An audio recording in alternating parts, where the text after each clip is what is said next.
Oh, what's up, Goku? Snagged the biggest bear, therefore you've upgraded from tiny bear to small bear, you know? You're making your way up. Maybe one day you can achieve your dream of being big. I believe in you. I believe in you.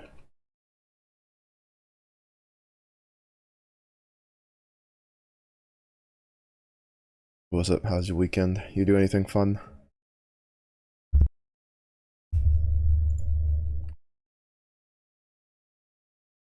I keep forgetting to pull up my timer. One of these days. One of these days. Pa, hababa, hababadagada, hababadadaba, hatapadakadaka, hatada. Yes. Words full of wisdom. I now feel wiser. Beautiful.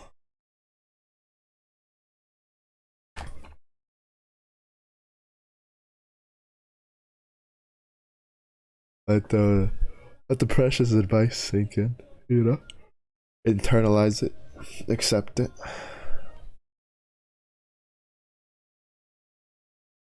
That way you can achieve everything.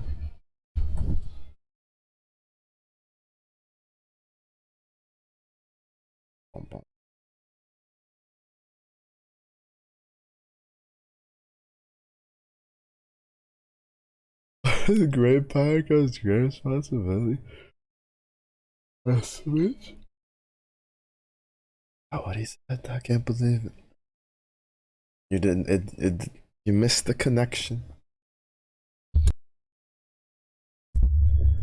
That's not what was said. Can't believe this, Goku. Thought you were in tune with me, listening to it, but you were just off watching Spider-Man.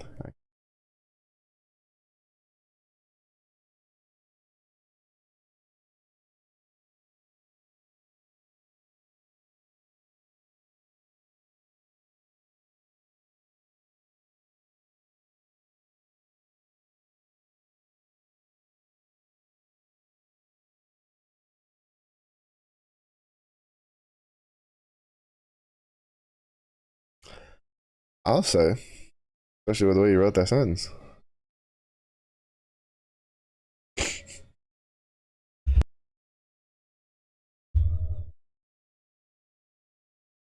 Nikki, thank you for the lurk. Hope your weekend was good.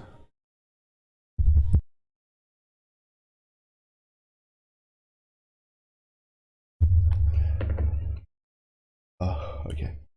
Starting the advanced part today, which they call it advanced, but it's just objects and methods, which is classes. So pretty easy. We've already experienced that.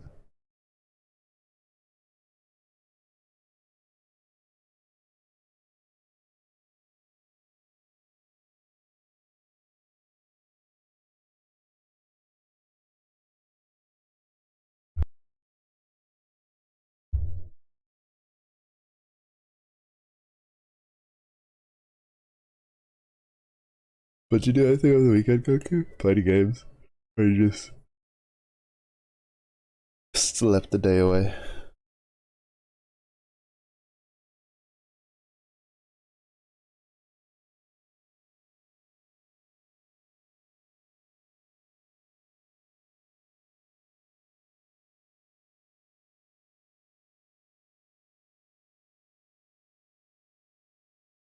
Object.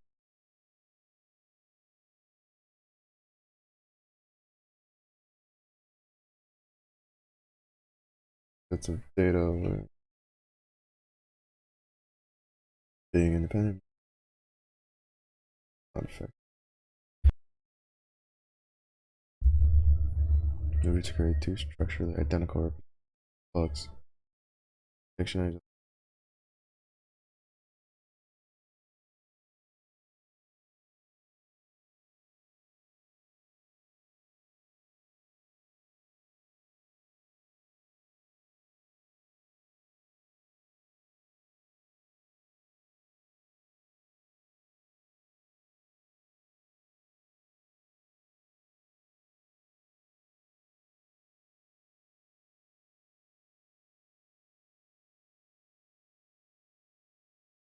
Remember from the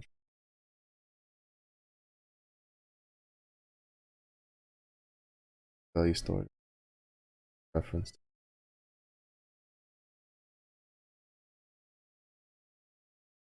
Values have not three. Croissant. Bienzi, hello. How have you been? Hope you've been well. You had a relaxing.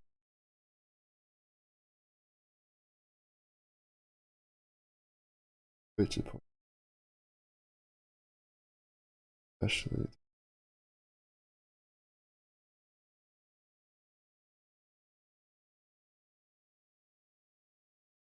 process reference.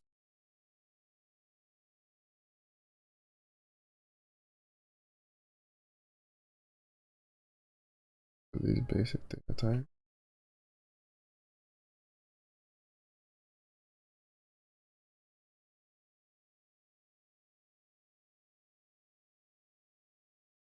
Remains intact. Been well, good to hear. I have been tired. Tired, slightly less stressed because of we're packing to move, but my room's basically done. I was gonna do some packing over the weekend, but I was so like not in the mood. I'll have to finish the packing this weekend, but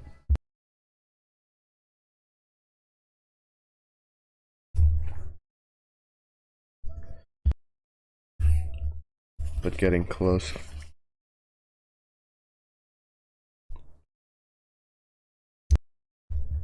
Just looking forward to being in the new house and getting set up over there. Hopefully sooner rather than later. Hello there. Sorry, I am still tired. I went to sleep earlier than I had been, so. But sleep was okay. What's up, Slingster? How was your weekend? Did you continue lamenting your Zenless account? I still can't believe they gave you Kaleda again. That's funny. Slept 3 hours? Sounds like you need daily wisdom, Slingster. Not trust. Daily wisdom will never lead you astray.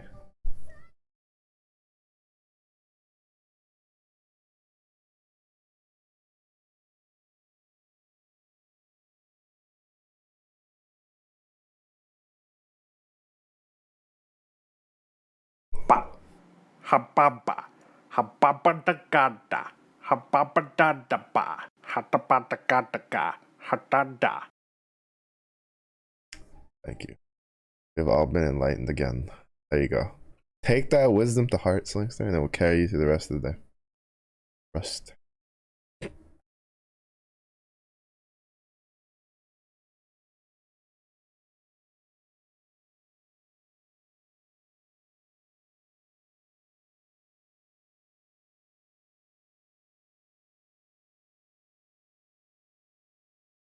Just reminded of that one FF14 video. Is there one that uses that? That's the what is it? The dog of, well, part of it. The dog of wisdom video. It's so good. So good.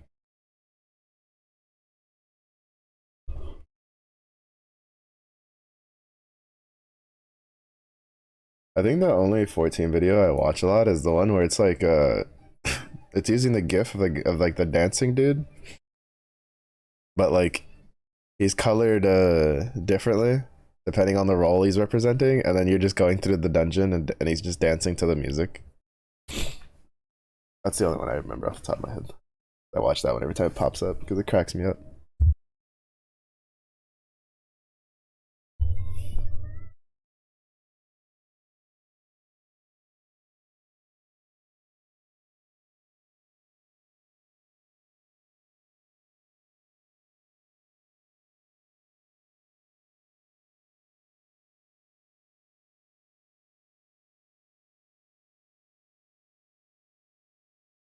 another string object. They are called example string find.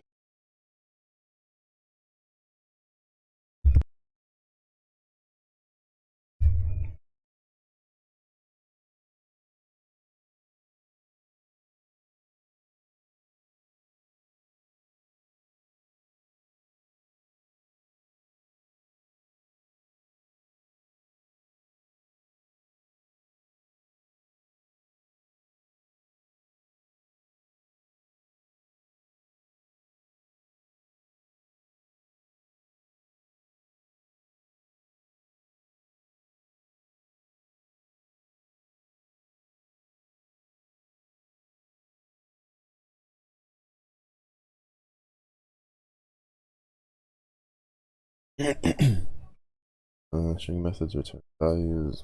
Will not change. Stated above, strings in Python. Mutable methods. Mutable. Oh, Python.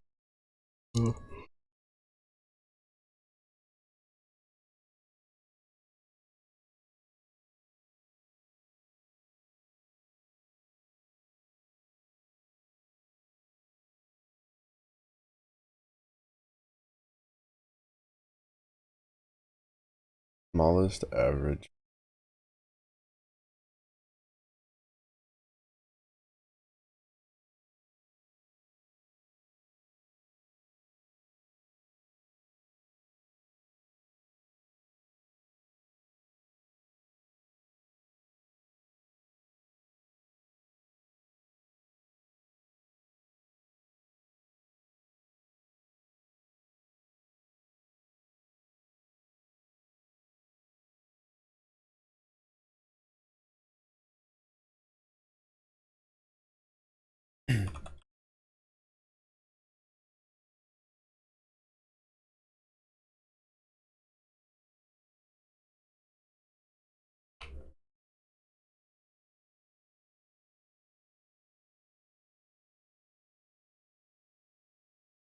I was not expecting a song with more Calliope to pop up on this.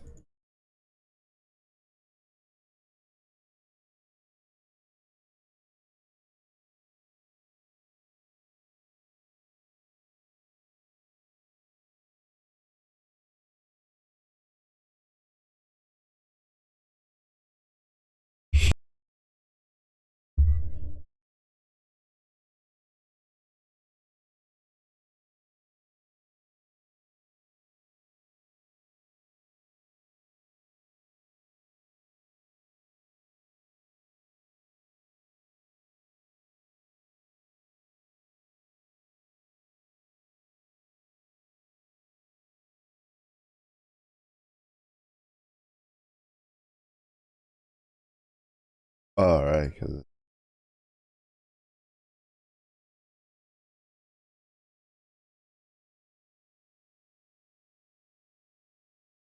to calculate the average of the three results for each container.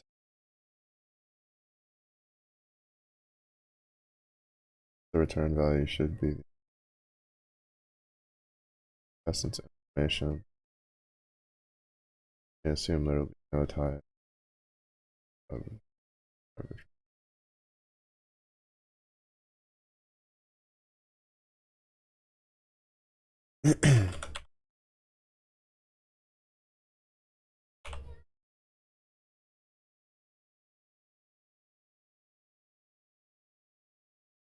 What am I doing? I was gonna like put them all together and then like compare it, but that's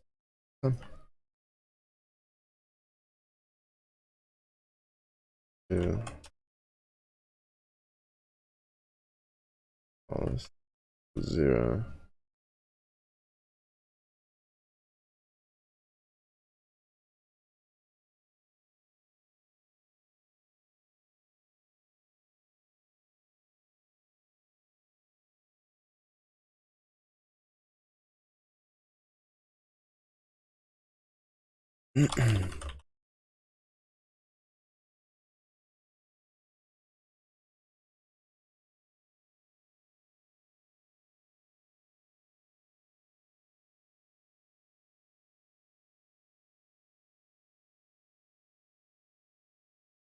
Versus this should just be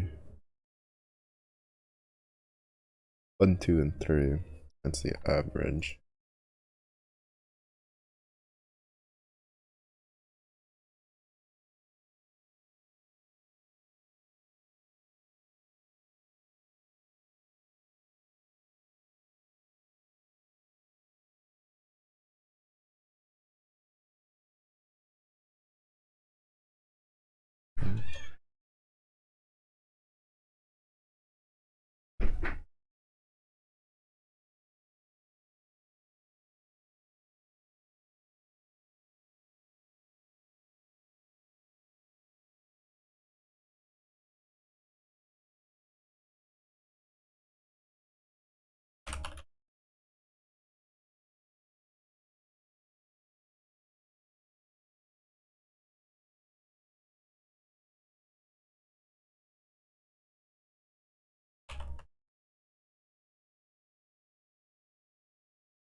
Oh wait, no, it would be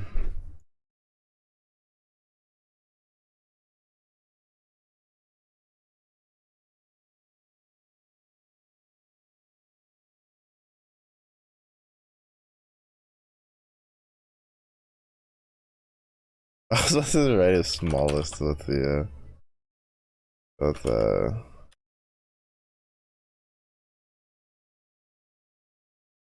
like small, right, with an O instead of with an A.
So then in this one, it should be.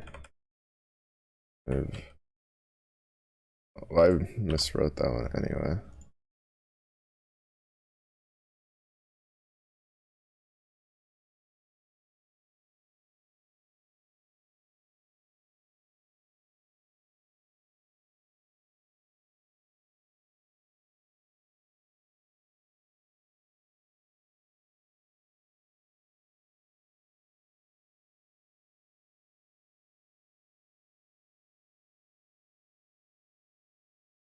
Can't find it and you're sad. Oh, that's always the worst. Right when you're looking for something and then it's just like you can't find it for the life of you. In there, it is painful.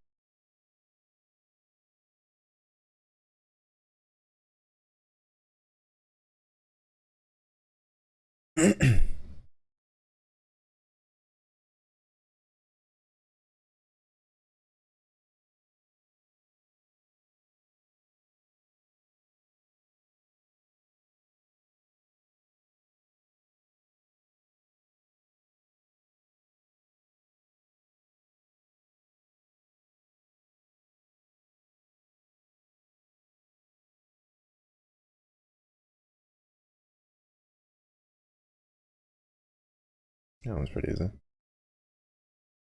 I thought every values Or is it a more recent video, or is it like, you know, one of those old but gold ones that you always remember?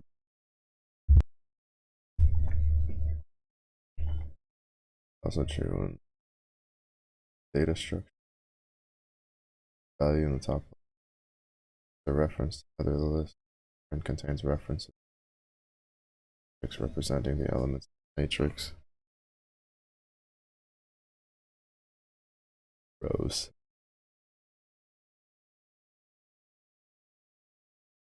Integer. Argument. Integer matrix. Function should add a new element on each row in the matrix. This contains the sums of the other elements of the row. The function return value. Modify the parameter matrix. Old one back when Shadowbringers released. Yeah, that one's gonna be a bit of a doozy to try to dig.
That one's really easy. That was like so easy.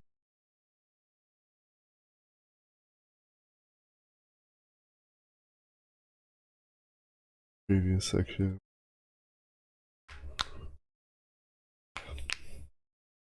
Worked with. They're all rather special cases in Python programming. Define an object belonging. Lists are declared with square brackets, strings with quotations, dictionary with curly brackets, tuples with parentheses. But some other type of object is declared. We need to call a special initialization function. Hello, hey. Stop yawning.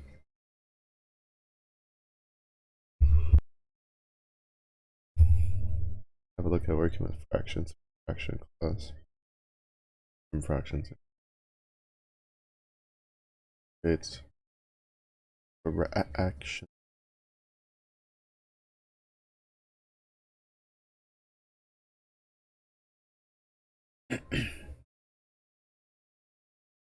Add it together. All right, because the fractions class, it'll have a method that addenda method that initializes addition. So like manually do it yourself. Pretty nice.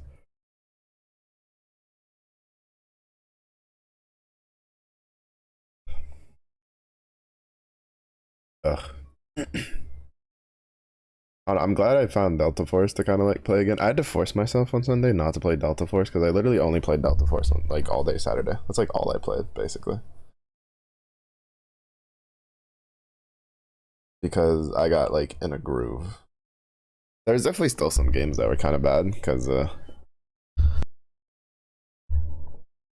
have like one good cracked out game and then after that it'd be like, oh, gotta go fight these guys. But luckily, I will say it feels the matchmaking and even though sometimes it just gives up, like in all honesty, where like the enemy team will have like 4 people with like 50 plus kills and then our highest kill is like 30 and then the second highest is like 15 and those will be the games I'll get like 6 kills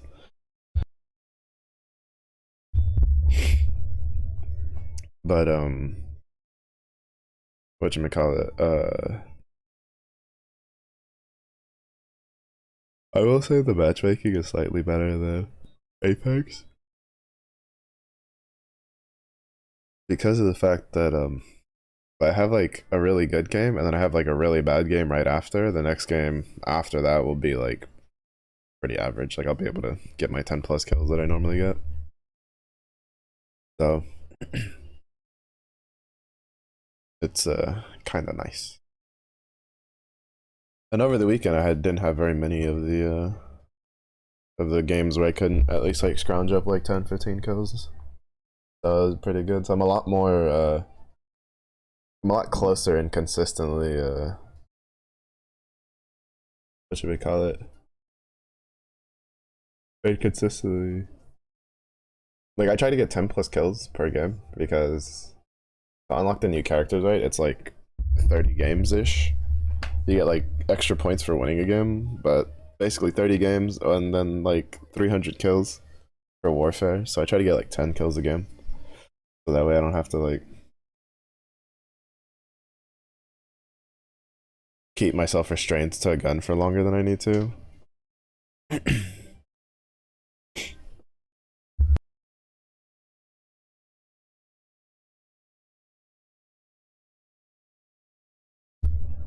Because like for instance right now I can't finish unlocking stuff in the armory because one needs the shotgun kills, which well, toxic doesn't take shotgun kills. Another one is marksman kills. Again, toxic doesn't need marksman kills.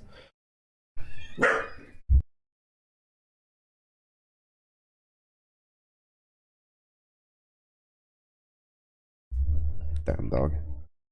But yeah, okay, back to this. I just had to get that out of my brain because I really wanted to play Delta Force today. I was like, no, we're studying. I don't know. We might have some Delta Force tonight. Who knows? I do remember to do my guild.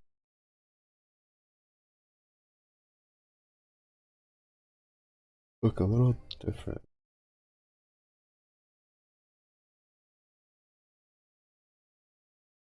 Normal method calls come across before for when they're not attached with the dot notation as character calls.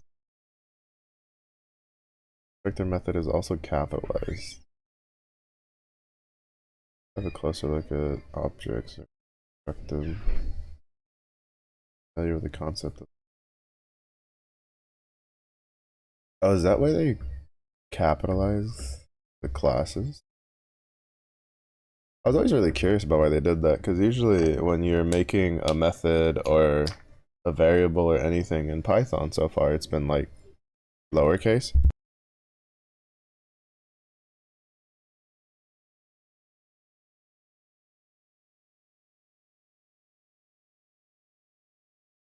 Sorry, my dog's throwing a fit because my old man's like going in and out of the garage. But but yeah, usually when you're doing like a variable and stuff like that, it's in lowercase, right? Like they wanted us to write these functions and stuff, but they're in lowercase. But when you make a class object, it's generally in uppercase. And I think it's just to add a visible distinction so you know, like just without having to like look into it too much, you know that it's going to be a class object. Or like a class. It says 1 second.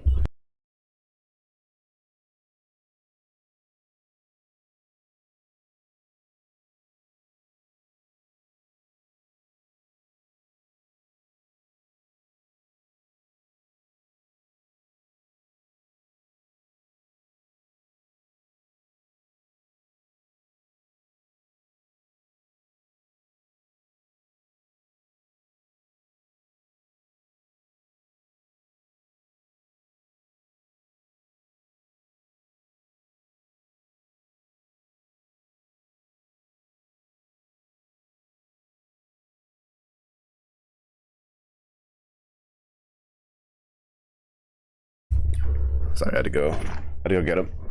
Make sure he was in his kennel because he decided to go all the way down to the bottom of the stairs, which is in between the door to leave my room and the door to the garage. And my old man doesn't exactly open the door from the garage very slowly, so It's a bit dangerous to just have him sitting there because I don't need him in his old age getting completely clobbered by a door by another old man.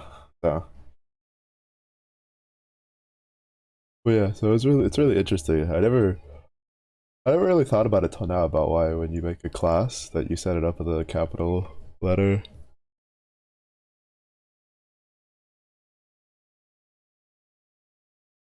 Class definition contains the structure and functionalities of an object, which defensive classes are sometimes referred to as blueprints of object.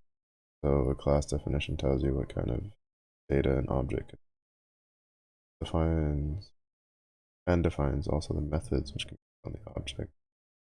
Recursive programming paradigm with programming in the use of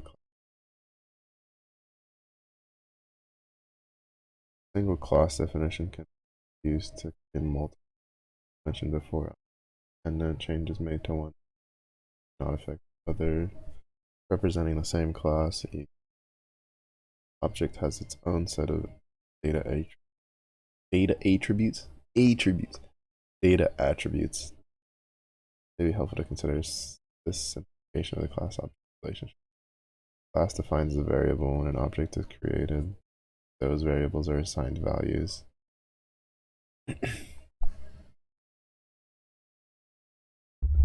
Okay, Goku. Thank you for the alert. Get some good sleeps. An object type is greater than number.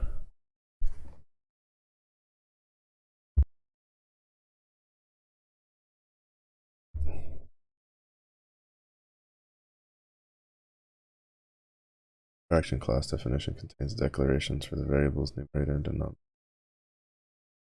Each object created based on class has its own specific values assigned to these variables. Similarly, objects created used on date class each values for the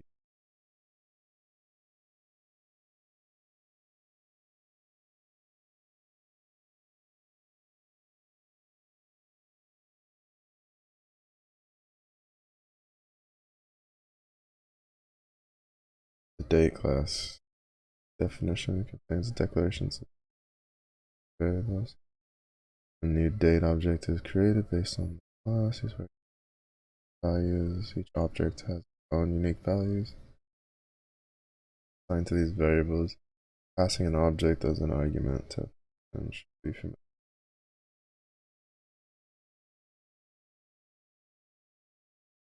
So we get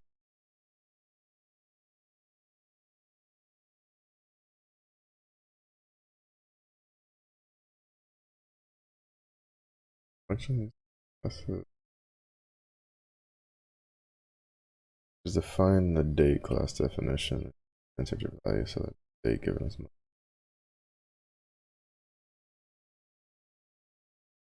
two, so on and so forth. Give a function.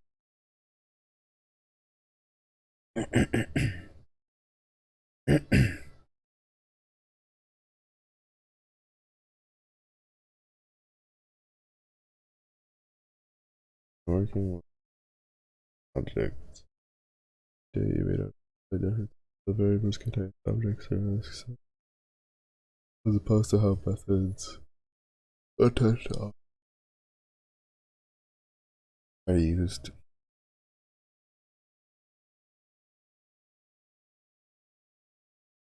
Date equals date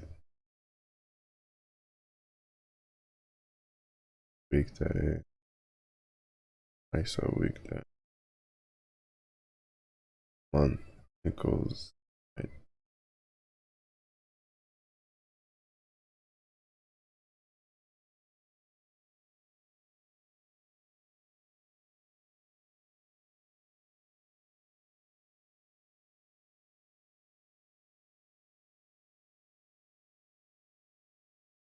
day of the day of the week the date falls on is available to the method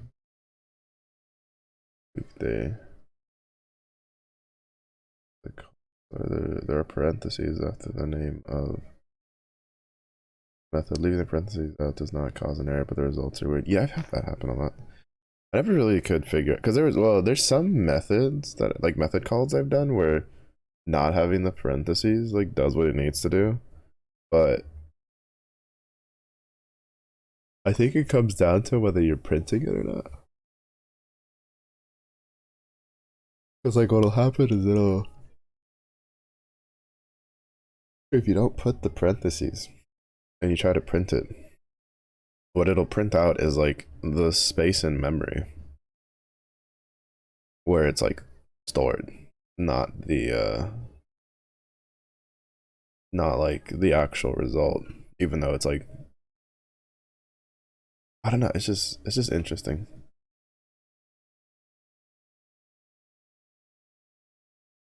But yeah, I've been trying to make sure I put parentheses on like method calls and stuff so that's not a problem.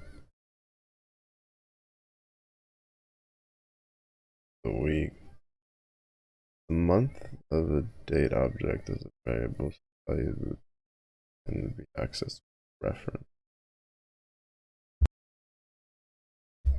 Okay, here's what we do. Yeah. Oh, so it's if it's a variable.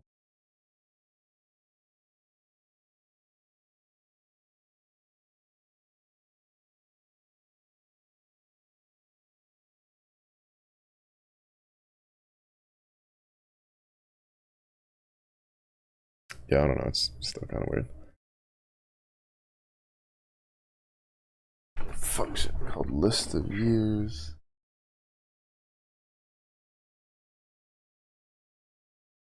Date type object.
I say it just wants the year.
Uh,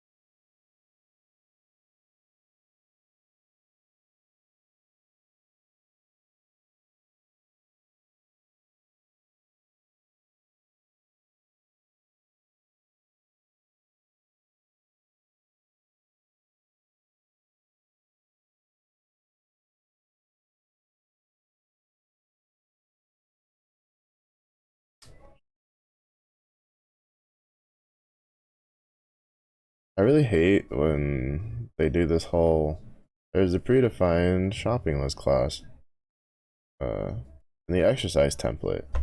And it's just like could you just give it out? Like I don't know if there's a spot. I've tried checking a couple times of seeing if there's a like a spot that has it, but I think it's just attached to like logging into the thing.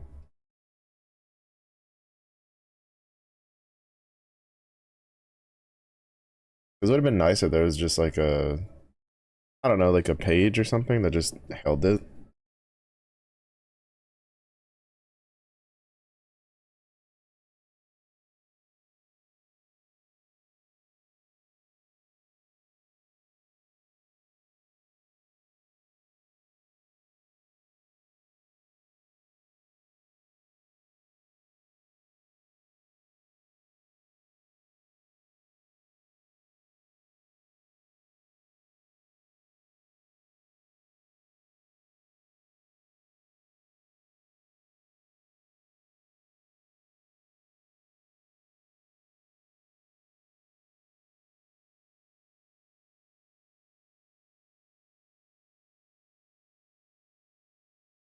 Oh, unfortunate, but we'll have to skip that one. Defining classes. Classes defined with a keyword class. Taxes as follows. Classes are usually named all the words in the class without space. Word is capital. Oh, I need to rewrite my box. Hmm.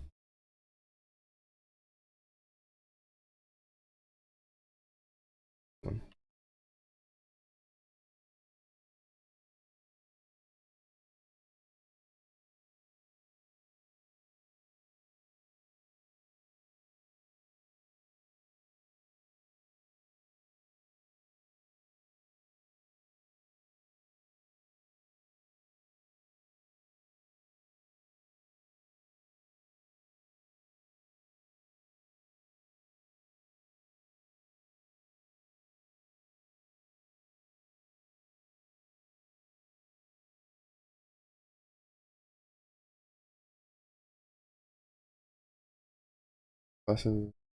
Blah blah. Capitalized. Single class definition should represent all content which be atomically linked together in some way. More complicated programs class can contain members of other classes. For example, class course could contain objects of class lecture session. I was about to say section. Let's have a look at a skeleton. Class definition. Functionalities are still missing it. Oh, yay. F. I think I need more for the next stuff.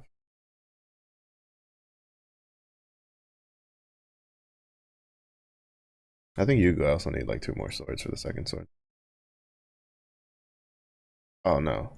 Was it 2? Oh, I don't remember. I'll check later. Um,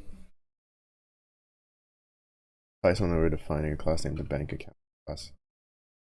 Functionality, yeah, but we still create an object based on the look program are added to balance and owner. Any variables are added to or any variables attached to an object are called its attributes. More specifically, data attributes, instance attributes attached.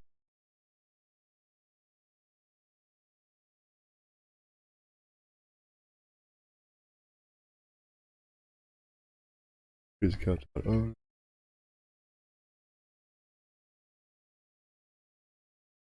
Not balance. Not dot balance.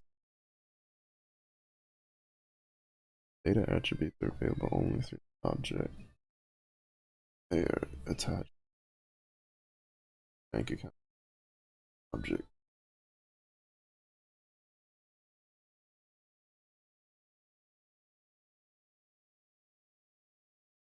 the object in question.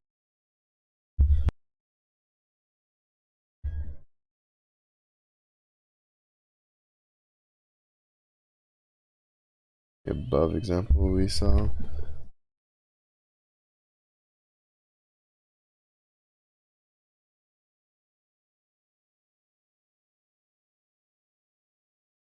With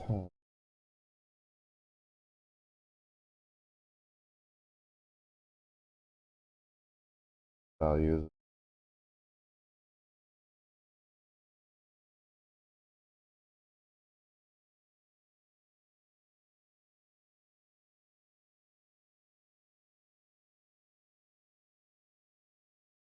outside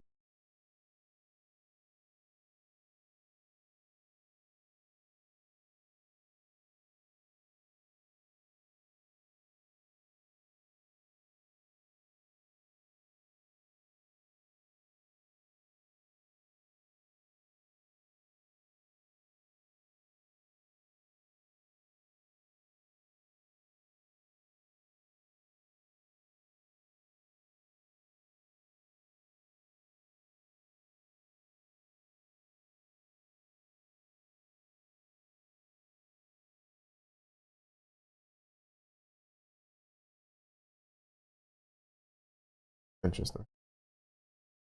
They kind of like skipped over this when they were teaching us class objects and the MIT, but I think it's mostly just because, well, and this they're even saying it themselves. They're just like, this isn't how you do this. So it kind of like begets the question of why even show it. I'm assuming there's probably some uses for it.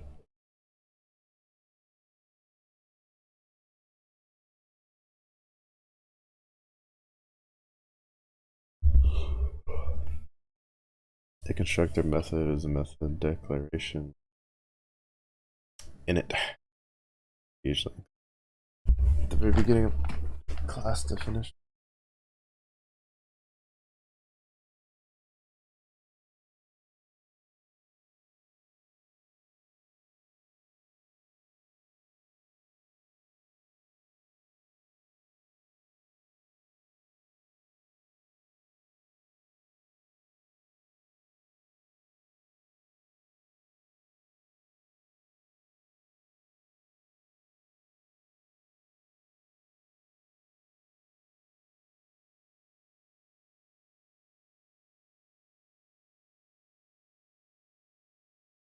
Common convention for the parameters.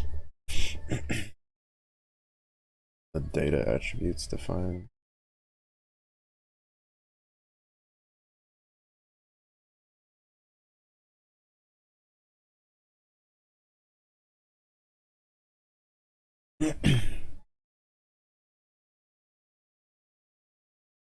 Attribute.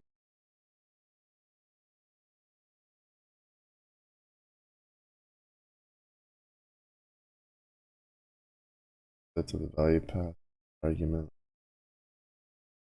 As a constructor is called. A new instance of the class is created. Now that we've defined the parameters of the constructor method. Third initial values, data attribute. New object is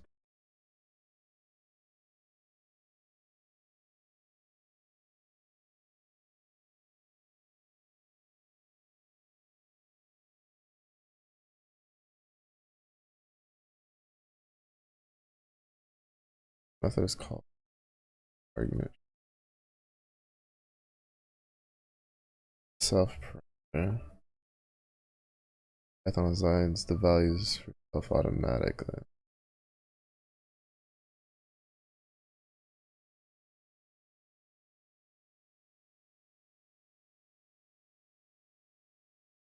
How much easier to work with values can be passed to application effectively, uniformly. Declaring data attribute constructor also ensures the actually declared desired initial values are always given the programmer. Go to change the initial values of the.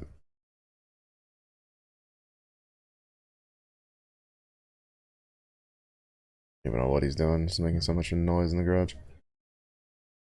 Also to change the initial values of the data attributes later in the program.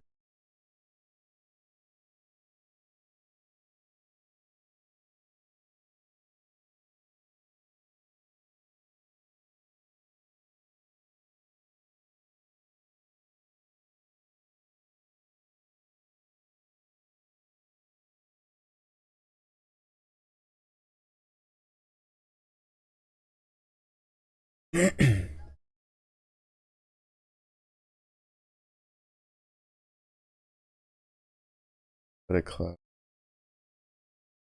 single draw of a lot of Gamba.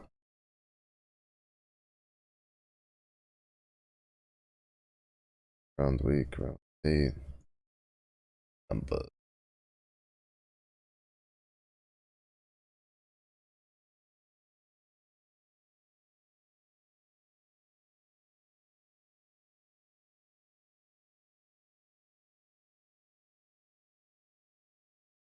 Numbers.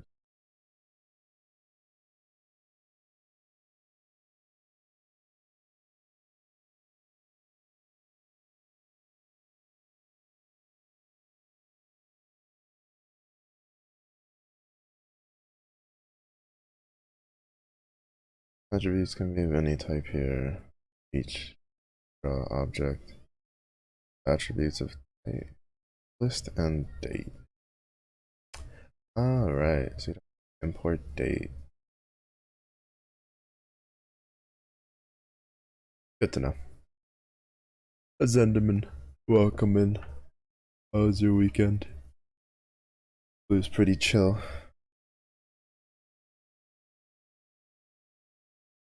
Ooh, finally.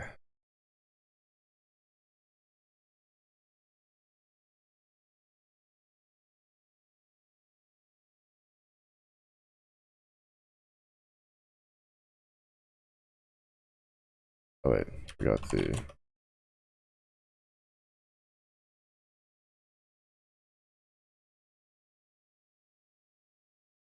bit of class. Can't complain. Bought some plane tickets to Amsterdam. Oh, nice, nice. When's the trip?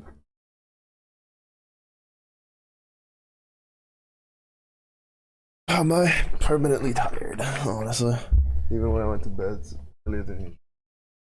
Honestly, like, kind of blame my dog. He woke me up like 4 times last night because he kept jumping on and off the bed. Got to start banning him from the bed again.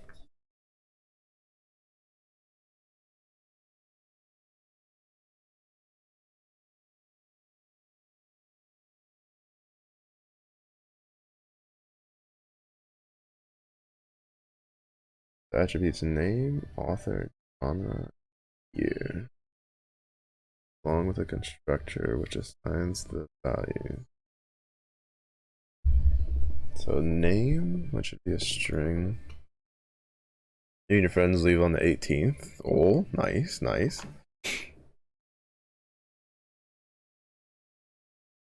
Is it like a week long thing, couple days?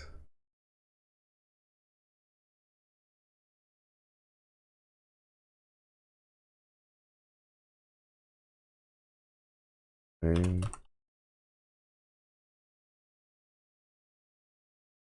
author,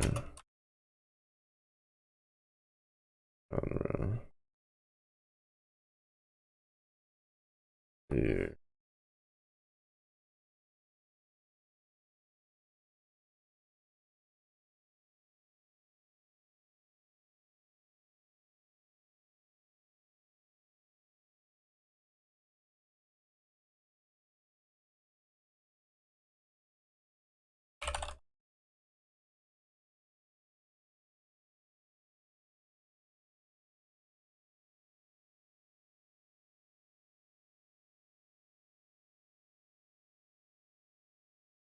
Mm.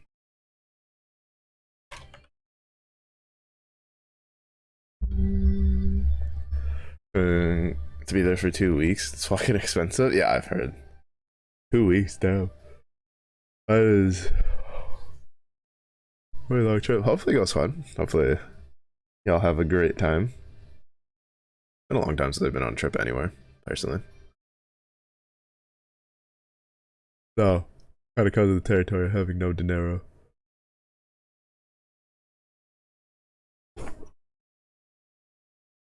But hopefully everything goes smoothly.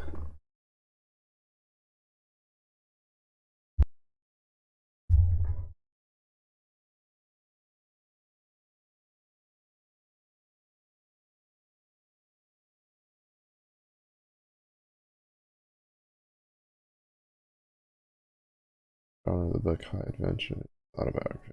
Yes. Yes, that's really easy. 3 classes. Each class should have exactly the same attributes. Types of attributes. Also include a constructor in each class. A constructor should take in. Why is it just to make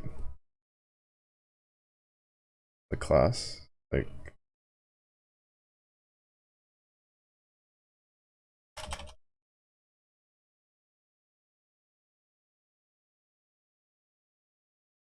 is it a special occasion y'all doing the trip, or is it just like, hey, let's go on a trip? Oops, that's awkward.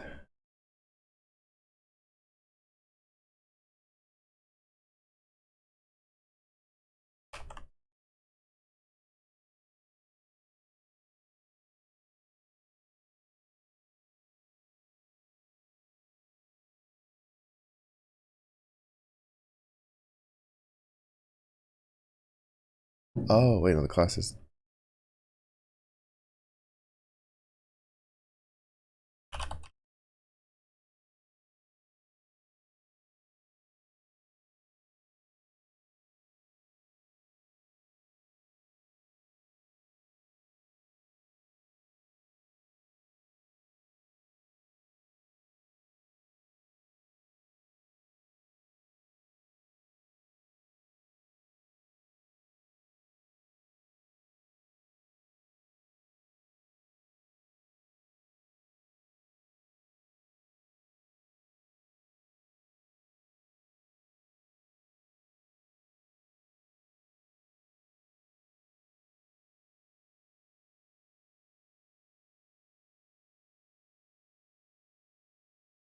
Hmm.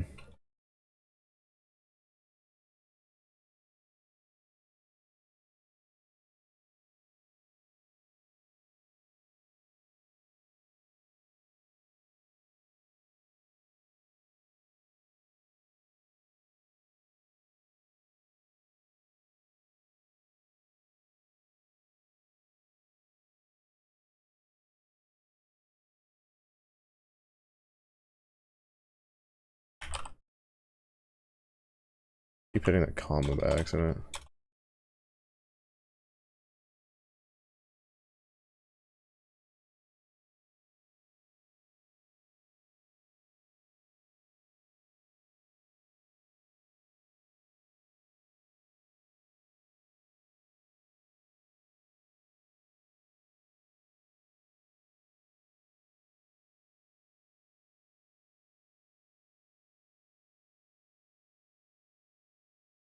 One of the bad habits I have is that sometimes when I'm doing the class to like the first construct, like, initialization function part, I don't want to write the def because I'm like thinking I'm like in the loop from writing functions.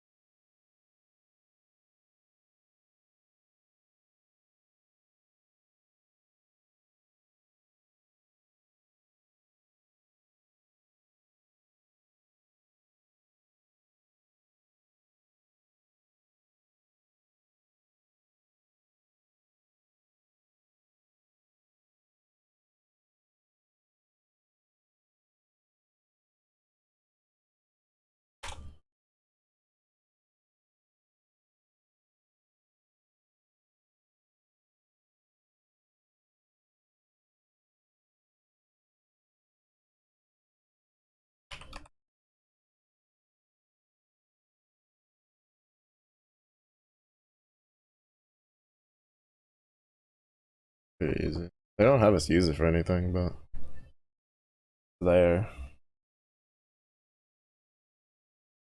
Objects formed from your own classes. Objects formed from your own class definitions are no different than any other Python object. Passes arguments and values just like any other object. Could, for example, write some helper function working with bank accounts.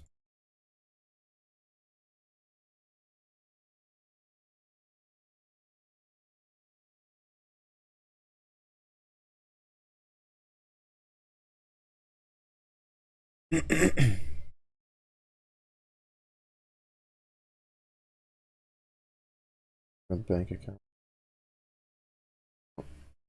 They make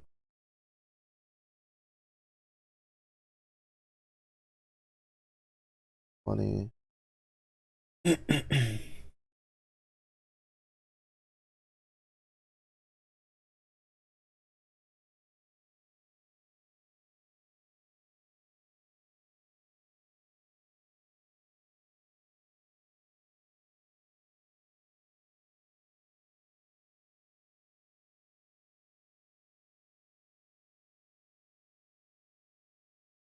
Self name species of Beorth. Year of Beorth.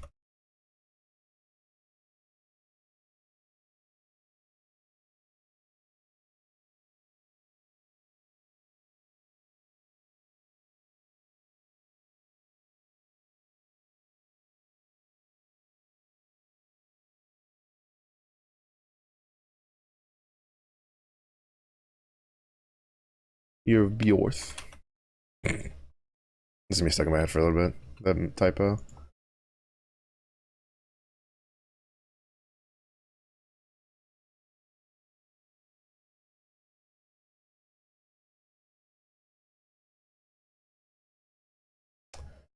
Oh, outside the class definition.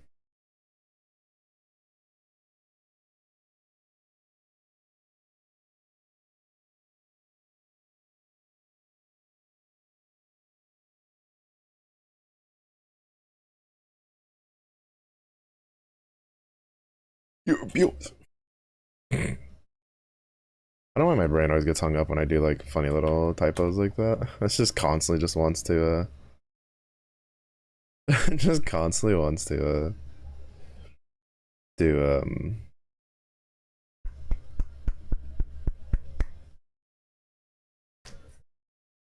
it just constantly wants to reiterate it over and over again.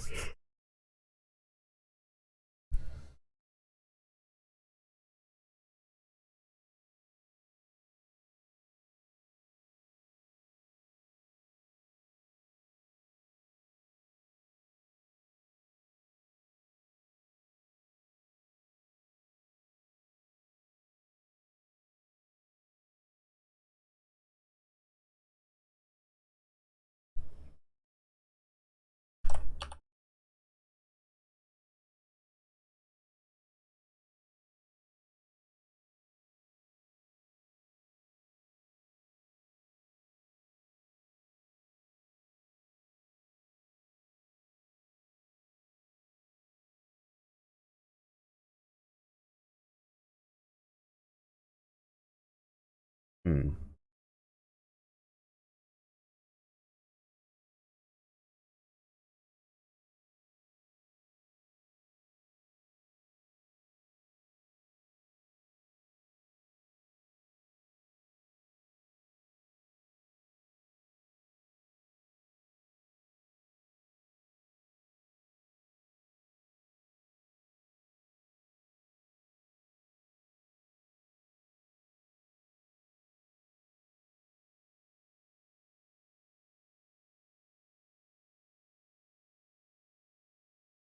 Oh,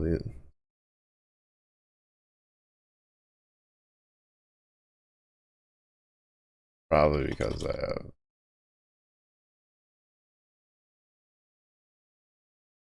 Okay. I wasn't too sure about that.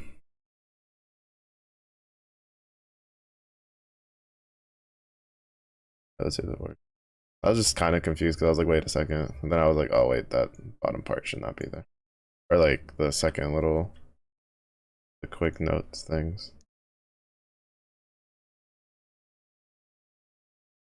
Write a function, older books, one book two, takes two objects of type book as its argument.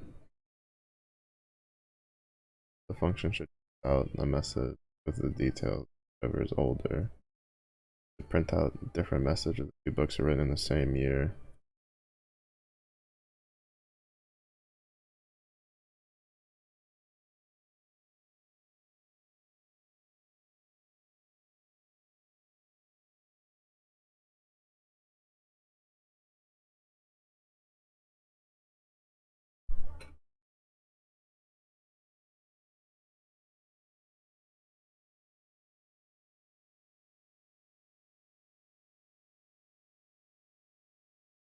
I think we have to rewrite this stupid thing again.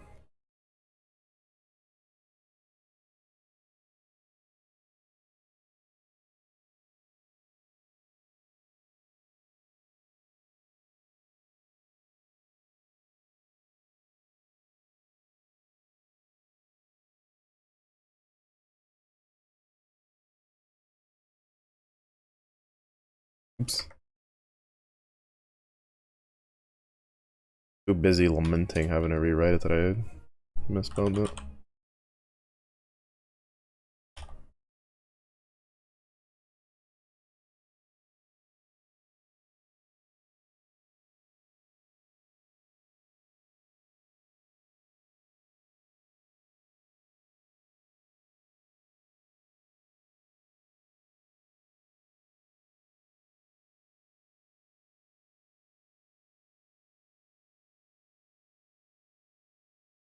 Yeah, because we haven't gotten to the part where we're like internalizing some of this.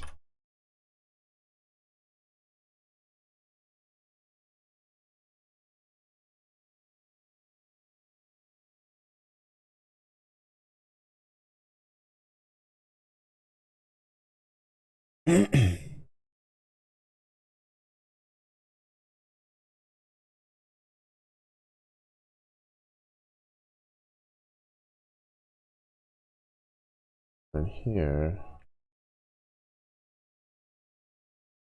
goes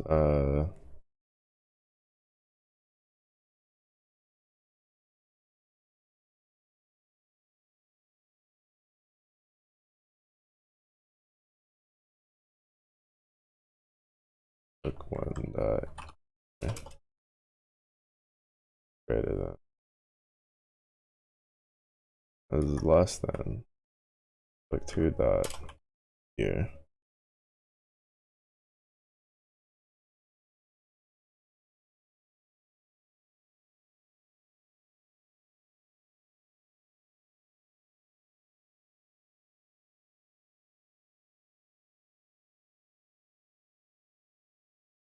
Title.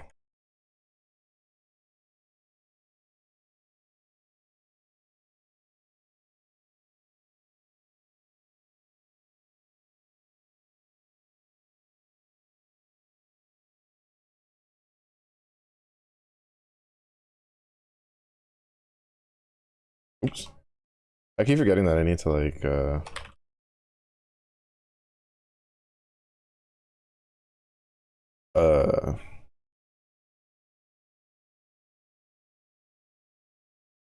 I need to like not immediately try to hit enter after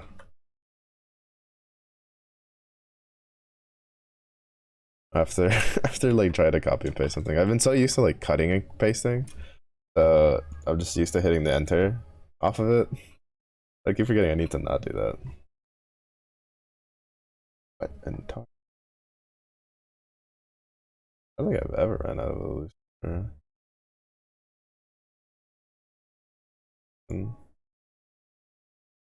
I even. Oh, this started.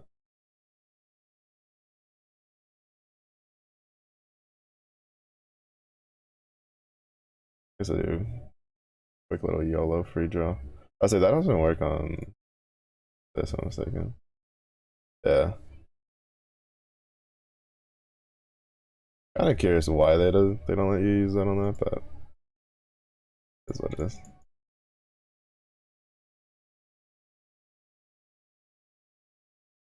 We'll tackle shove. One shove.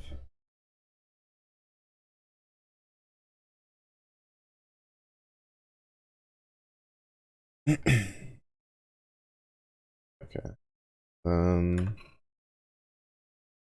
Else.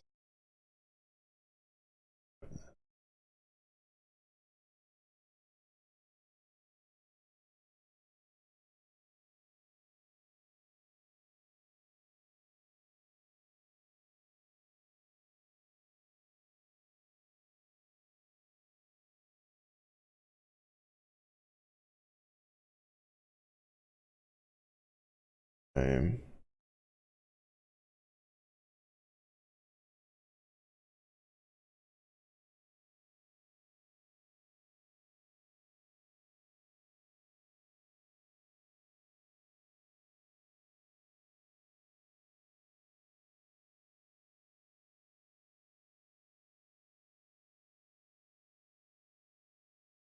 Which object has no attribute name?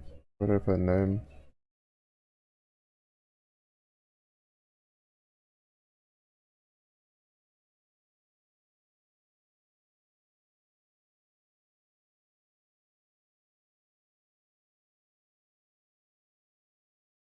Oh, here it is.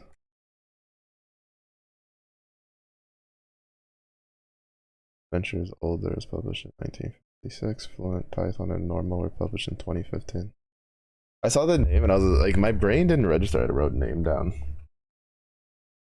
It's because like it still remembered that the first time, like when they had us write the book one, it was like name, not title. Even though I find it really weird to like the name of the book, I guess. Because usually, if I'm asking a person about the title of a book, I'll literally be like, "Well, what's the title?" Or I'll be like, "What's it called?" I'm trying to remember. I've heard people say, "What's the name of the book?" But I'm trying to think if I've ever asked, "What's the name of that book?" And I don't think I have. I think I usually just ask for the title. I usually go like, "What's the title of it? What's it called?" Though I have said, "What's the name of that manga?" Interesting that my brain's done that. Though I think manga usually I also go like more often. I think I just go, "What's the manga called?" But I know I have asked before, like, "What's the name of the manga?" Function named books of genre.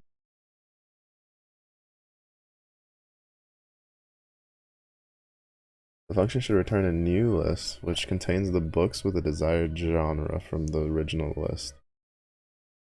Please see the examples below.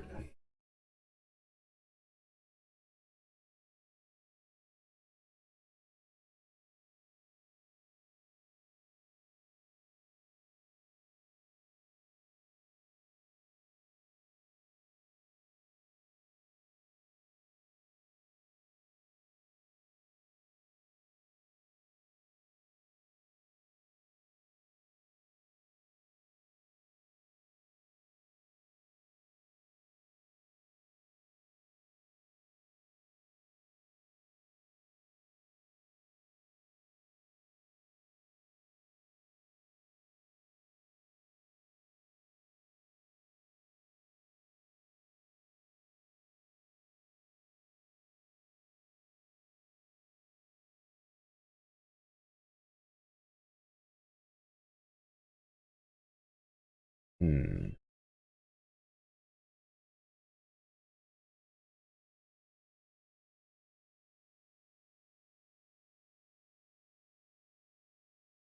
Mm-hmm.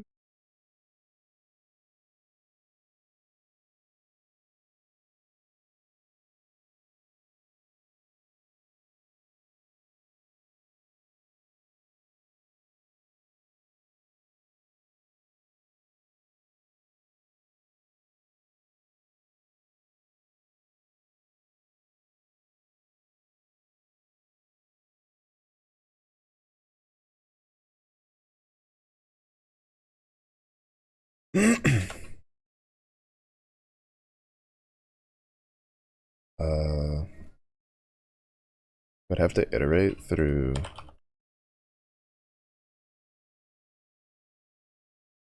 books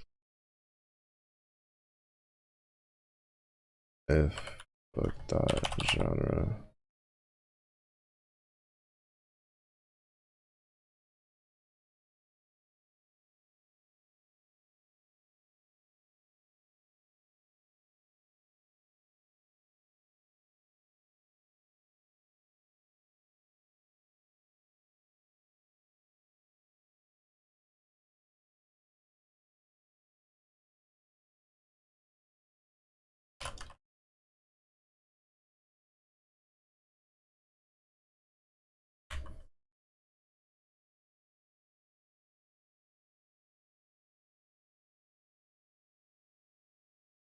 Mm-hmm.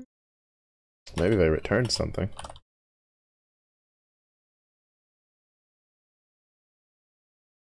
Did I do it again? I did again, didn't I?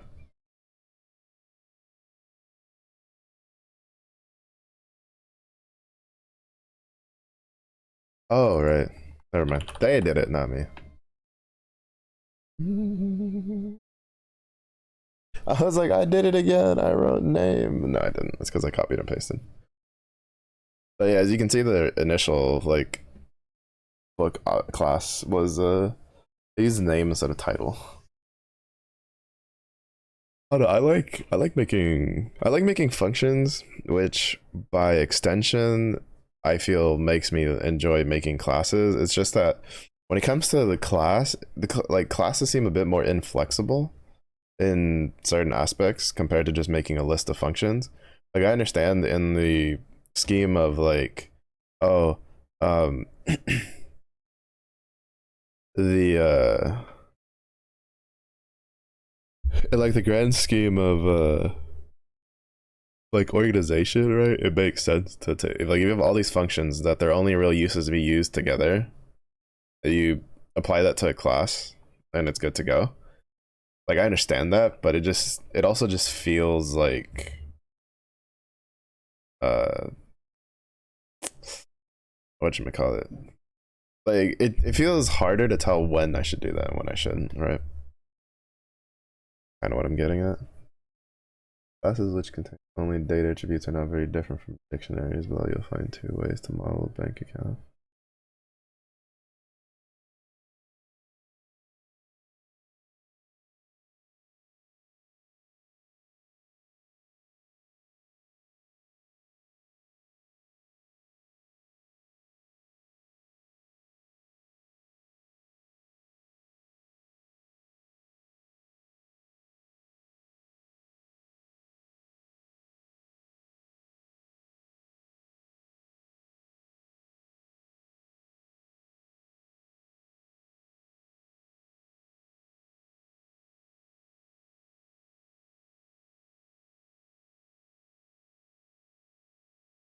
Peter's.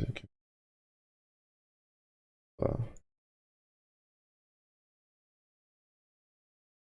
The dictionary implementation is much shorter and more straightforward with the class, however the structure is more tightly bound. So we can expect all bank account objects to be structurally alike.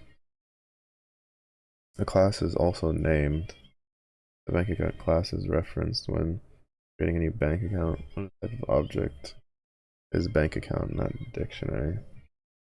Another significant invention of classes is that in addition to data, they can contain functionality. One of the guiding principles of object-oriented programming is that an object is used to access both the data attached to an object and the functionality to process the data. Data. Data. Data. Data. A method is a subprogram or function that is bound to a specific class, yeah. Usually a method only affects a single object. The method is defined with the class definition. And it can access the data attributes of the class just like any other variables. Let's continue with the bank account class of adds in.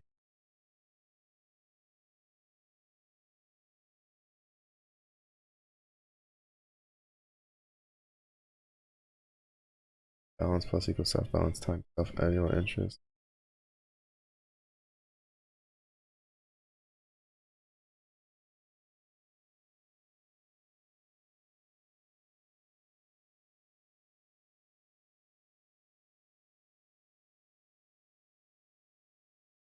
That interest method multiplies the balance of interest, then adds the result to the current balance.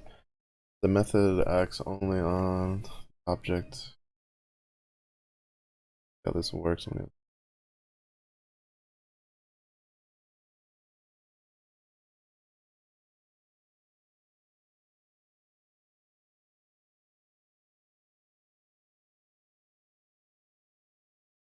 damn, Paula got that good interest.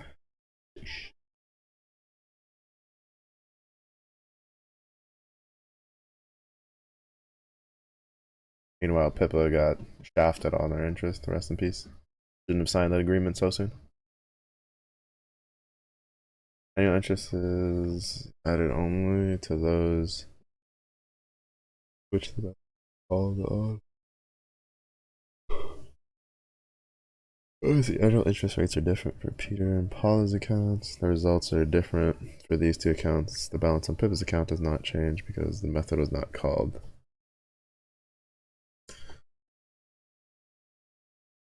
An object oriented, the word client comes up. I'm also to refer to a section of code which creates an object using the service provided by its methods. The data contained in an object is used only through the methods it provides. The internal integrity of the object is guaranteed. Practice, this means that, for example, a bank account class offers methods to handle the balance attribute. The balance is never accessed directly by the client. These methods can then verify that the balance is not allowed to go below zero.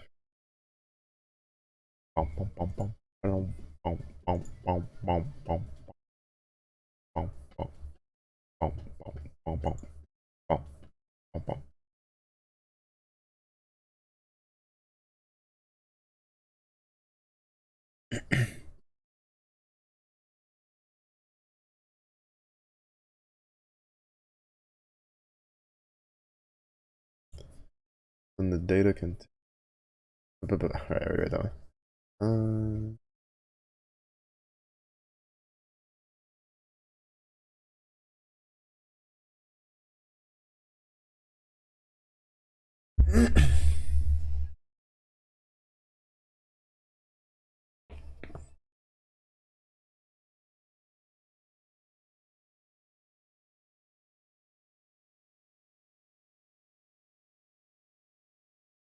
The amount is less than or equal to self-balance. Minus equal to the amount, return true. Otherwise, return false. I think that's one of the other things that kind of gets the had me a little wonky when because like I'd been making when I made the text file, right? I made that a class, and it threw me for a bit of a loop on what should we call it?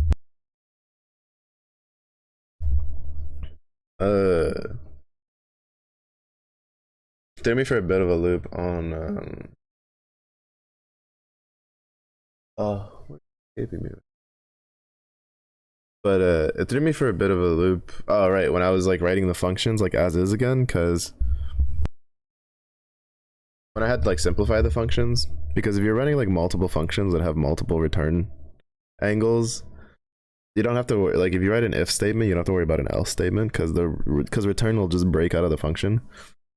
But sometimes it trips me up on some of the simpler functions because I'll try the same thing only for it to like not be the same thing because it's like it doesn't have like a return value that'll break it. It'll just like do both.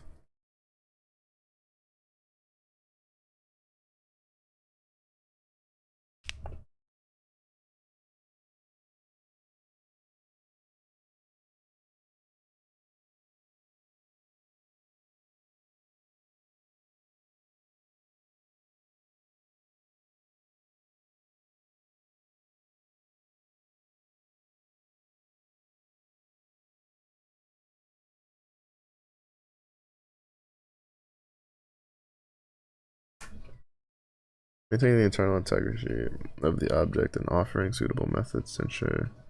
This is called encapsulation. I don't know why I keep trying to call it encapsulation. Encapsulation. The idea is that the inner workings of the objects are hidden, but the object offers methods which can be used to add data store. Adding a method does not automatically hide the attribute, even though banking contains a draw method. The client code can still access the chain and change the balance attribute directly. It is possible to hide the data attributes in the client code, which can solve this problem. We'll return to this topic in the next part. Ooh. Ooh. Any more tricks, you say?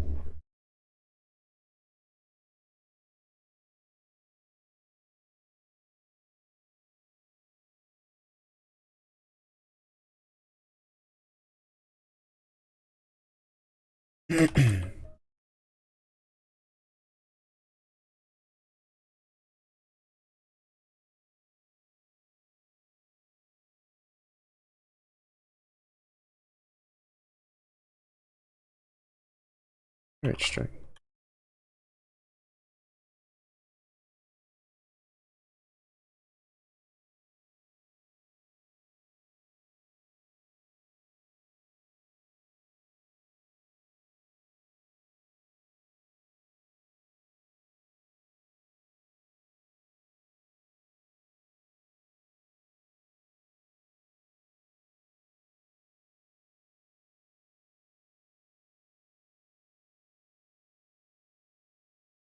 Mm-hmm.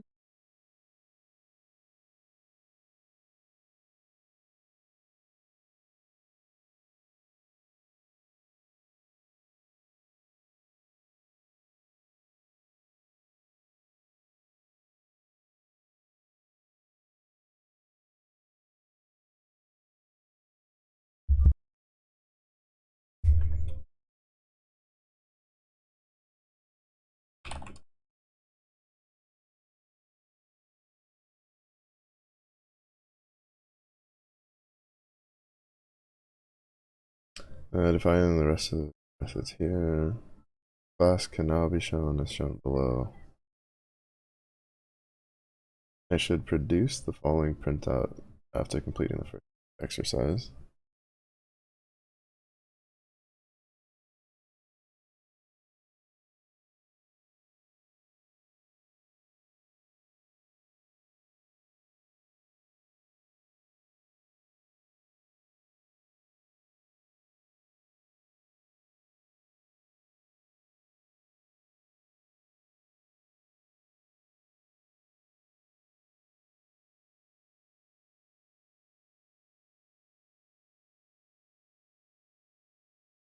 Ah, because we don't need the initial value.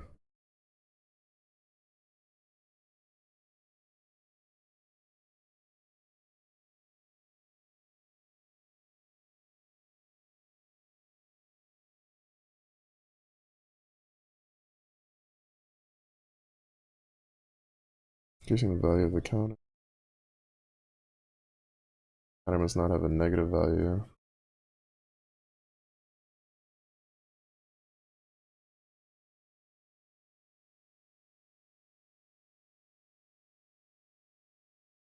No. We're gonna try accept, but that's not how that works.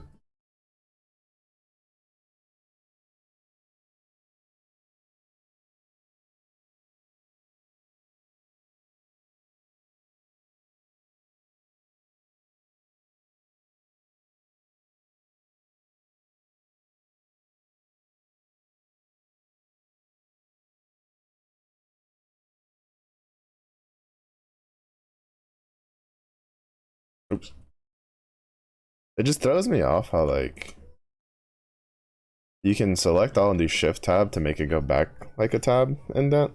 But then if you try to if you try to select this like a single sentence and then tab it, it just replaces it with a tab, and it throws me off a little bit when it does that.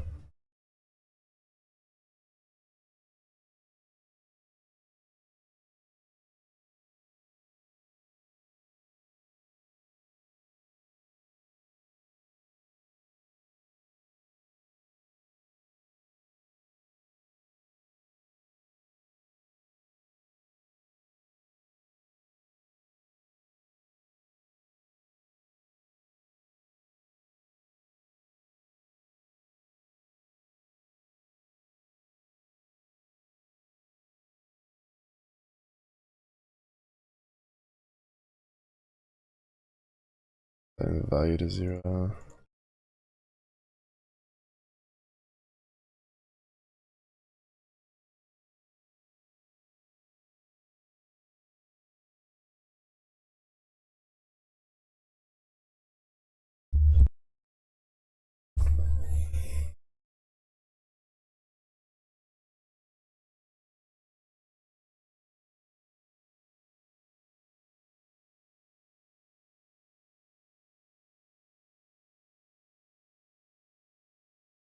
Add a method. Reset original value. Hmm.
If that works. If not, I'll have to like make it be a copy.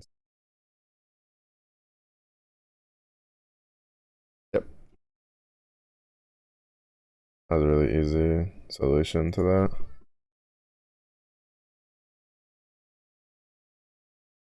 It was really funny because it took me like a second because it was just like return to original value. I was like, wait a minute. Can't do it that way. But I mean, this way is like really easy. Let's have a look at a class which models the personal best of a player. The class definition contains separate validator methods. Fight with a demon down there sometimes. Oh no, he's fighting these demons down there maybe. We got plenty of them. That's for sure.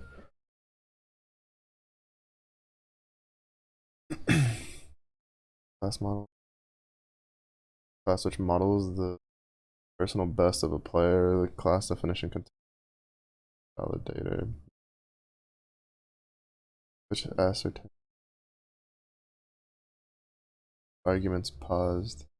Passed. Paused. Where's the U? Passed are valid. The methods are already called within the constructor. This ensures the object created is found.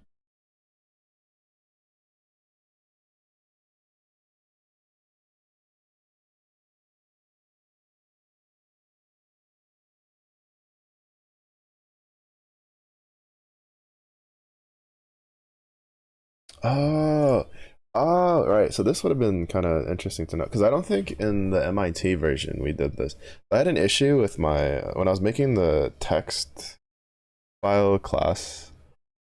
Right, there was times I had the function in it, like I wanted it to internally call a function, and in the MIT program they hadn't really taught us how to do that, and I was just like I was a bit miffed because I was like I didn't know and I had to like look it up where and then it was just like well self dot whatever the the what? uh whatever the like there was a function internally like inside the class itself that you wanted to call it had to be like self dot whatever the functions, and I don't think they covered that in the MIT one. Here they haven't like really covered it directly yet, but they're showing you like an example of it, so you kind of like figured out along the way. Well, I mean, I'm still reading into it. I'll probably like mention it after. The example above also the helper method. Feel the self parameter too. They're used. Also include static method definition. These are methods which can be called without ever creating an instance of the class. Turn to the subject next part. Parameter named self is only used when referring to features of the object as an instance class. These include both the data attributes and methods attached to them. To make the terminology more confusing, the data attributes and methods are together sometimes referred to as simply as. Also, I don't know why. For some weird reason, my old man has apparently developed the skill to not be able to fully close a door when it's my door. And like it makes a very audible click noise, like when you close my door, where I don't know whether you've like pushed it all the way in or not. It's a little annoying. Jackon, welcome in. How was your weekend? Hope it was pretty chill. I'm chilling, just trying to continue studying Python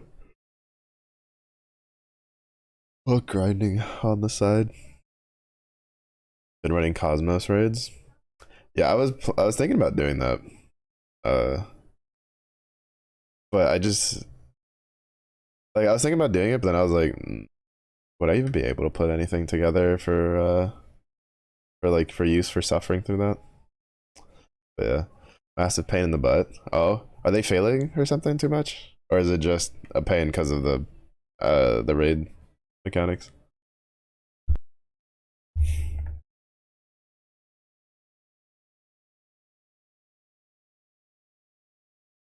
Or two the attributes of often specified data attributes value variables defined. For the terminology, Python programmers slightly differ. Attributes usually refer to just data attributes of an object. Mechanics are a pain. She hits hard. Yeah, I have heard. Granted, I've also heard there's like certain. Well, I guess like it kind of depends on stuff. There's like certain setups that are pretty good at like making sure the whatchamacallit, like the bar gets a little nicely managed. Or it's like what is it? I've seen well once for like a solo setup where it was like you keep her. I think it was like you keep her all the way in the red, but your team was like good enough to keep like canceling the omens even though she was in the red. And then there was another one that it was just really good at kind of like balancing it back and forth. But yeah, I've heard she's pretty rough though. I don't know. I haven't whatchamacallit, fiddled with Cosmos. Cosmos and a Geisha are the two that I haven't like even attempted. A Geisha mostly because like I've heard that it's just not worth unless you have specific setups already for it. Uh, and then Cosmos is just because I was scared. I was scared using one of the setups, but you don't have Draconic fully upgraded. Rip. Rip. Yeah. I didn't realize fully upgrading the Draconic weapon took sands.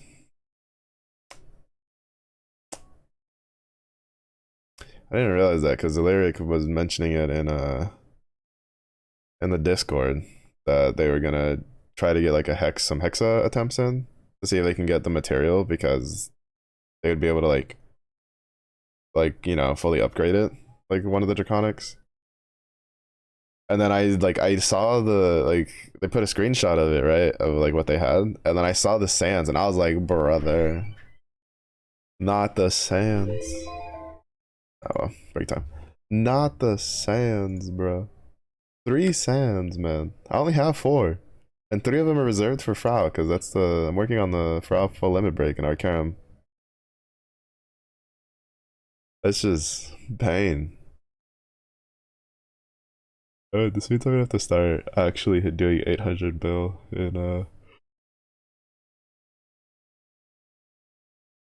in Guild Wars. Get that extra sand.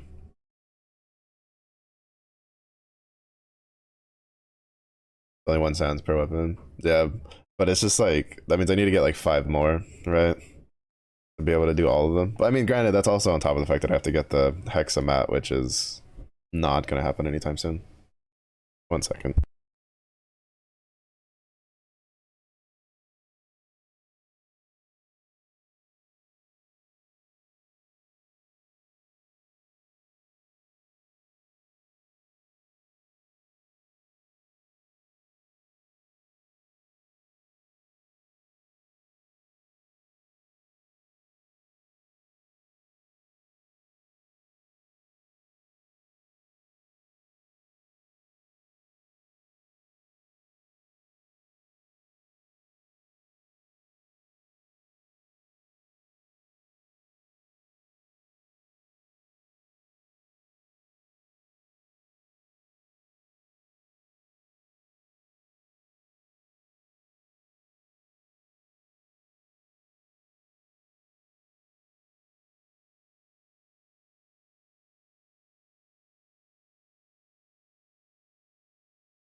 Sorry about that. I heard my old man dragging heavy objects out of the garage. So, and since it was break time, I was like, let me go run down and help him real quick. Oh, fuck. I forget how heavy those are. We have like these, whatchamacallit. I don't know what they're actually called. They're kind of like window air conditioning units, but not like ones that you just have them in the window, right? It's like they sit in your room and you put like a tube that goes up to the window. I don't know what it's actually fucking called. But I forget how heavy those damn things are. Gotta take one, pick it up, take it from the living room over to the garage. Oh, good thing I've been working out. Those things used to kill me like really badly because like I was so out of shape. Like I could still pick them up and move them around. Because luckily for me, even though I've never really, well, I've been out of going to the gym for a long time. I've always had like a bit of natural strength, a bit more than your average person, or so I'm told. And so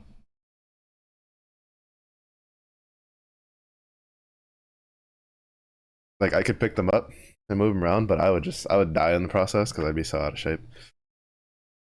And like I've been working out. Well, quote unquote working out. It's like a small workout. It's not crazy.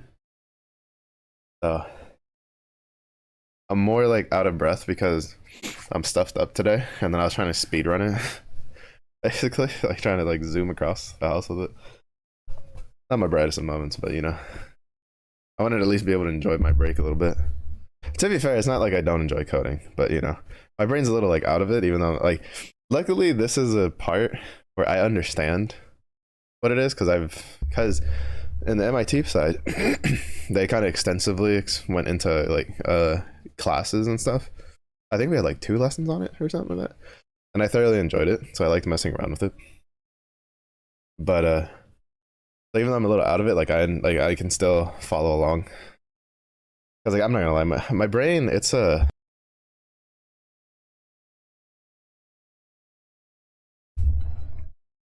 like it has these real bad habits of for some reason at certain points of the years it just doesn't want to do anything productive, and me being a lazy bum would not like force myself to be productive when I could, right?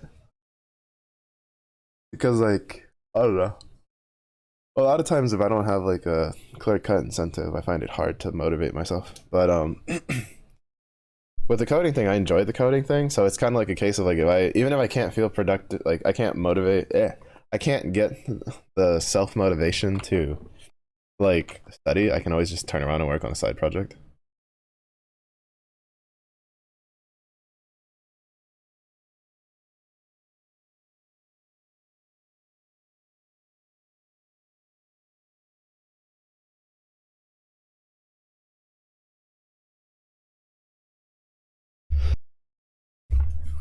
But yeah, man. Uh, I guess that means that the next wait, I don't wait, I think hold up. Is it Eternals? Eternals, where are you? Yeah, I guess it just means that the next set of sands I get, I'll just, well, it'll depend. Like I'll probably always try to keep like 1 or 2 in my back pocket. But I also need to go back to, I need to keep beating up Diaspora. I need to stock those up. I've been lazy because Guild Wars knocked the wind out of my sails a little bit.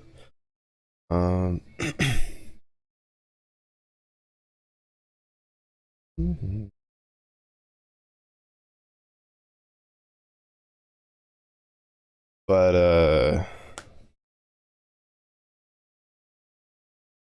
words are escaping me. Don't worry, they'll catch up. Brain, half the brain is braining and the other half is like, what are we doing? Where are we going? What's going on? But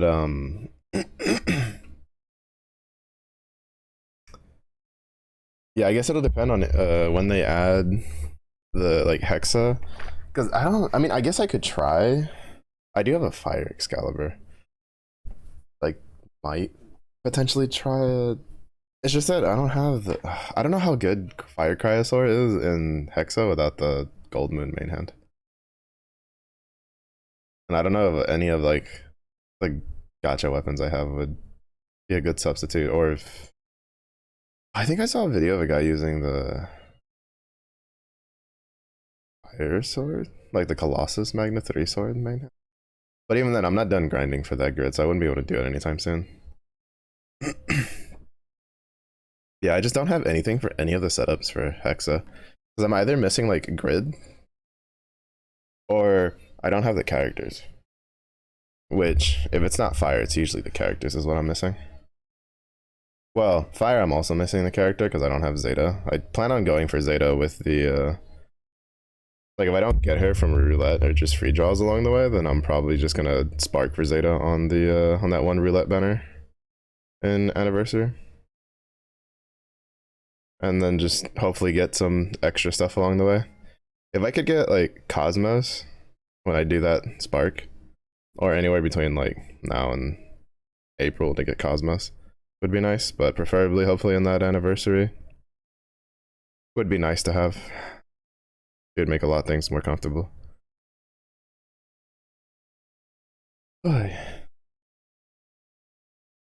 yeah, my current goal is I get to find out. I'm really hoping that Eternal step is really good and that it can be used to like full limit break them. Because if we can full limit break them, then I am, or at least like full limit break one from every element with the steps, I'd be pretty content. Would kind of suck for me for dark, but it'll be fine. Wait, do you need? Oh, okay, no. I need 1 gold brick, 200 of the shard, and 30 of element changed rusted weapons. Yeah, because like I want to full limit break Sarasa, but I also don't want to have to like if I have to wait through Guild Wars and Dread Barrage, it's gonna take me forever to get enough weapons to do that. So I'm kind of hoping that they'll just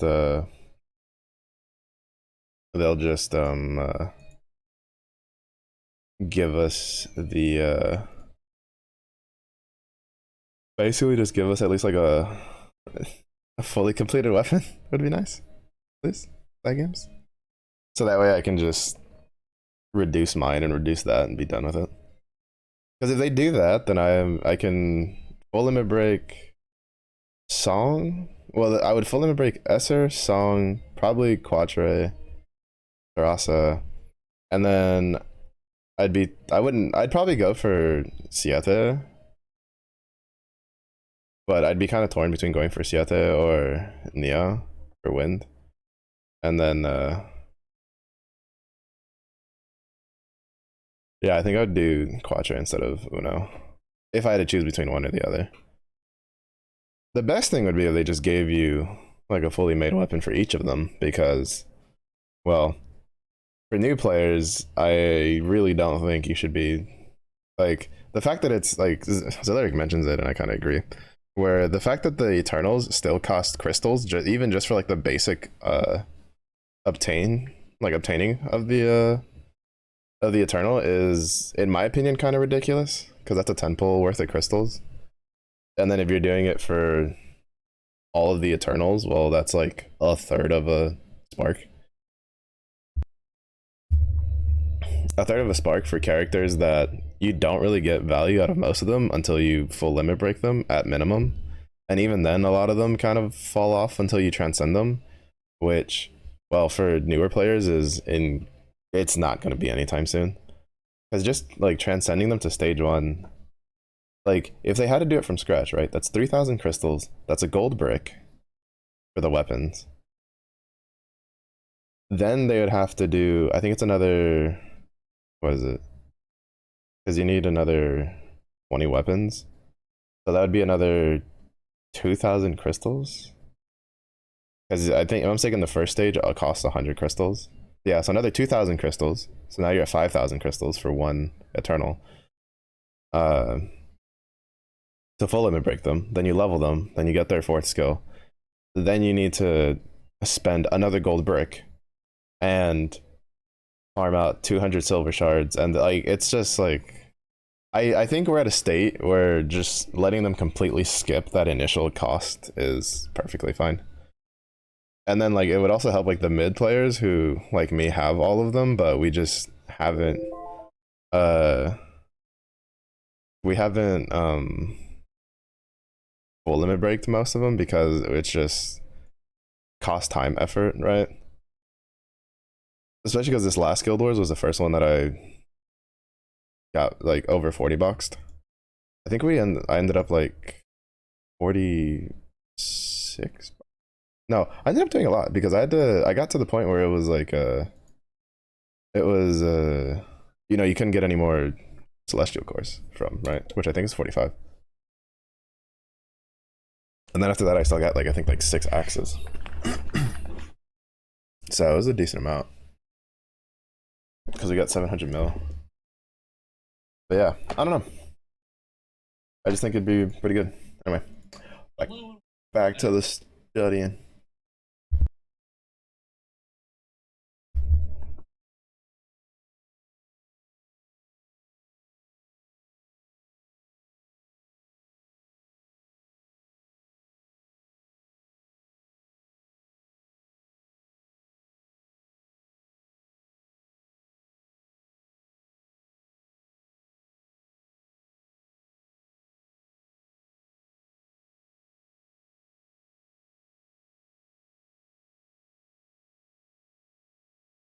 Okay.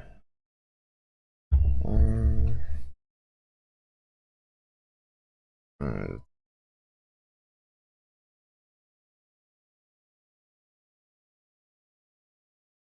Make the terminology more data attributes are together sometimes referred to some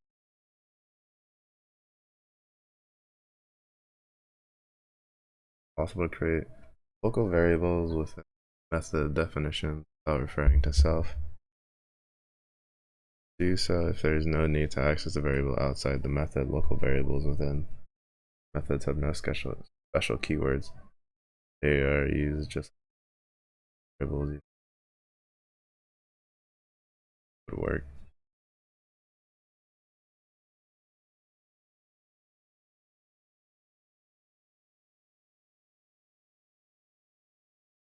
Bonus equals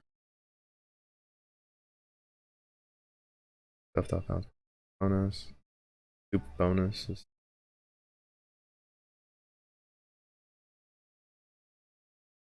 a string.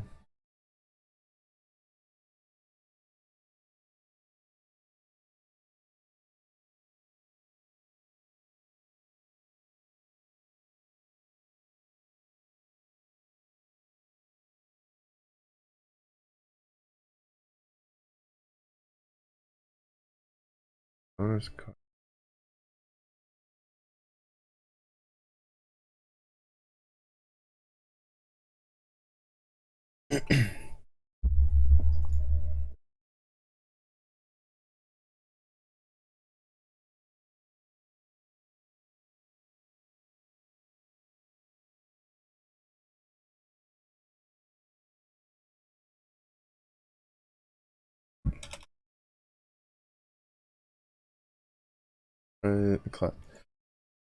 Name the person with a single attribute and name.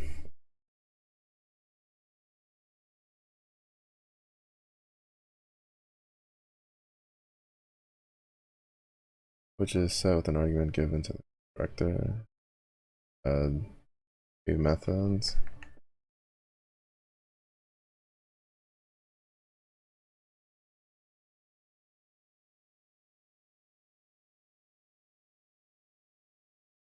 Method return first name should return the first name of the person, while the method return last name should return the last name of the person.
Really easy.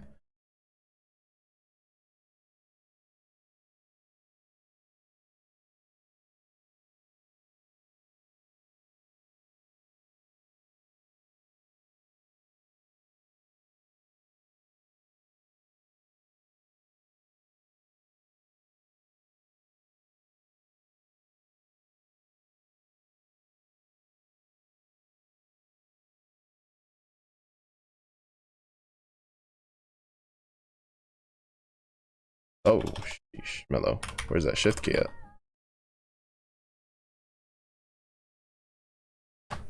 Number set, following methods.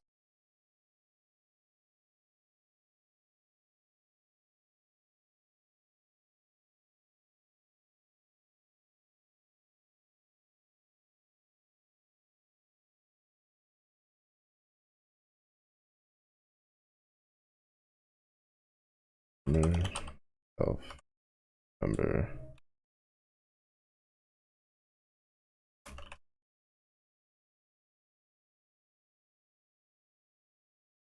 Yeah.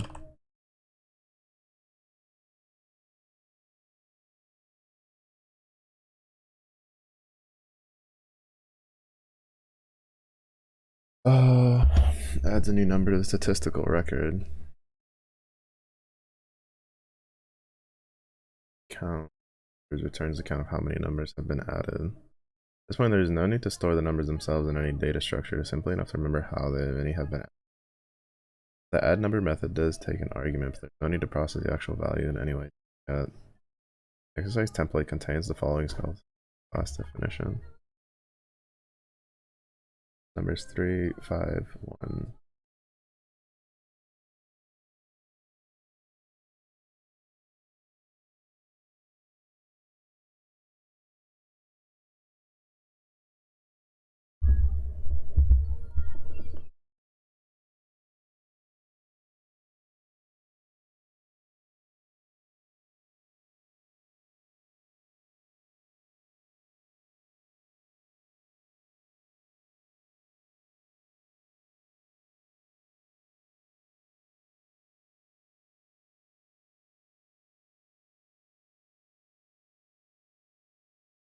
I'll say if it's, I don't know. Well, I mean, they say that you don't have to initialize the value up there, but I don't know if you do or you don't. Personally, I'd prefer that I did, but yeah, that's what I figured.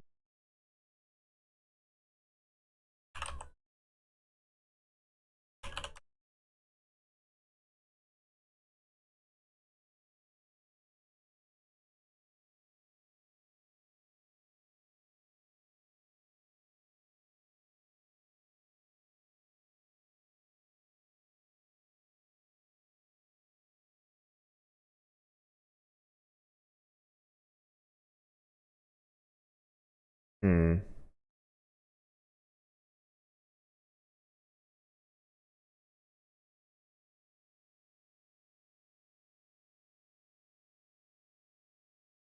I just want to change that, I feel like. And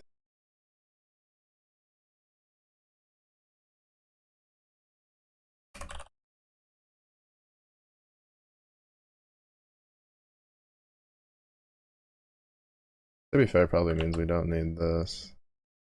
Because you can just return the link itself. No, it is.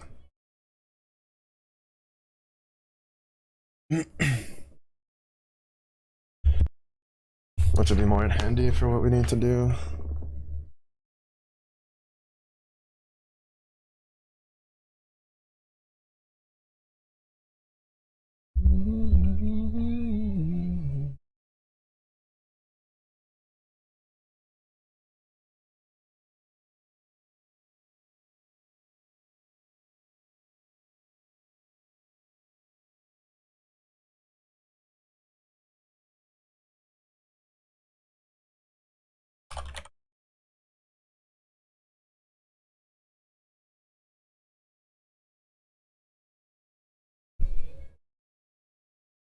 We get some, just we return some of stuff that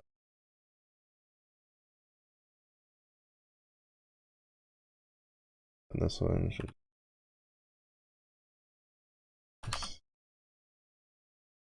um number divided by like so.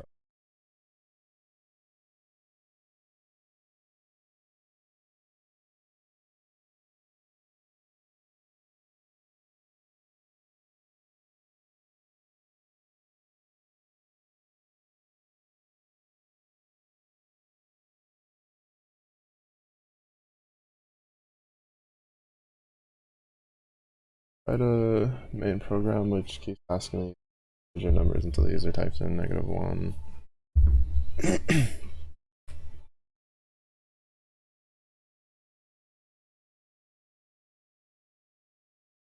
Program should then print out and then type in. Your program should use number sets to keep a record of the numbers added.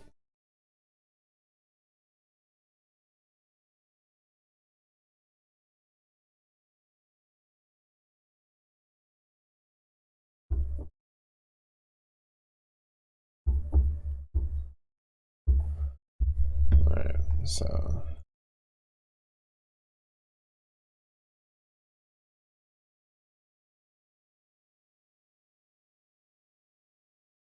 it would be uh,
I need to change that.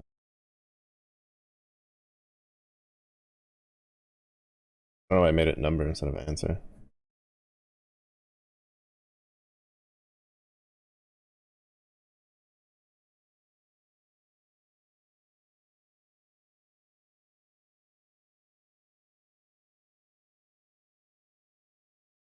You know the number.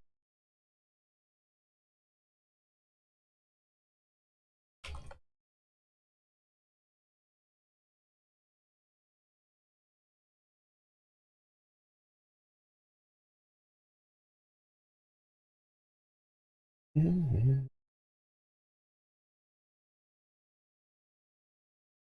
Mm-hmm. Mm-hmm. Mm-hmm.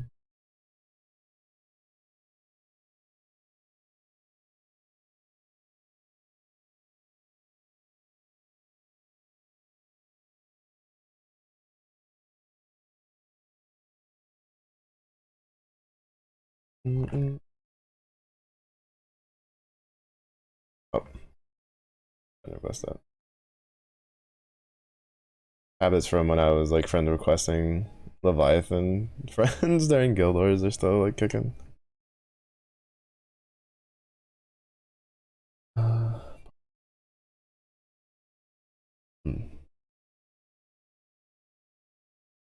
Oh, right. I need to.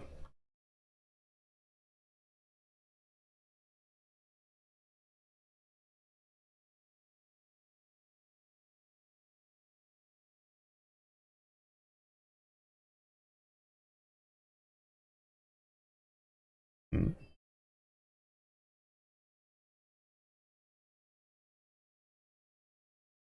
Oh. Oh. Oh. Hmm.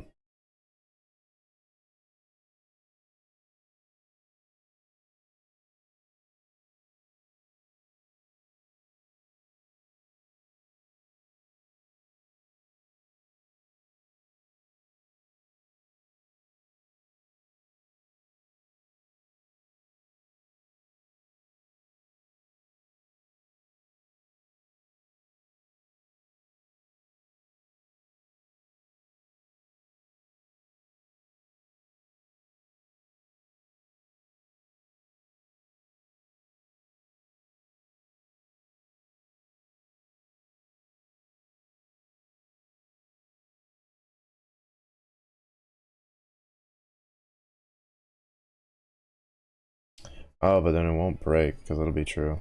Yeah, yeah, yeah, yeah, yeah.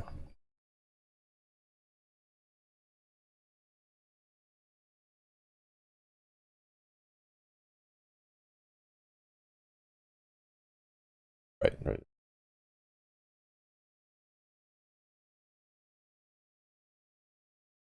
There we go.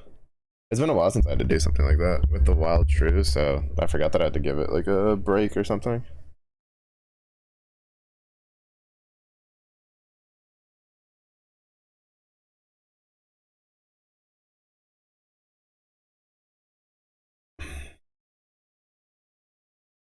Please add to your main program so that it also counts separately the sum, even and odd. Do not change the definition. Read numbers. One of them should keep track of all the even, and the third should track the odds.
Forget you can just do the comma.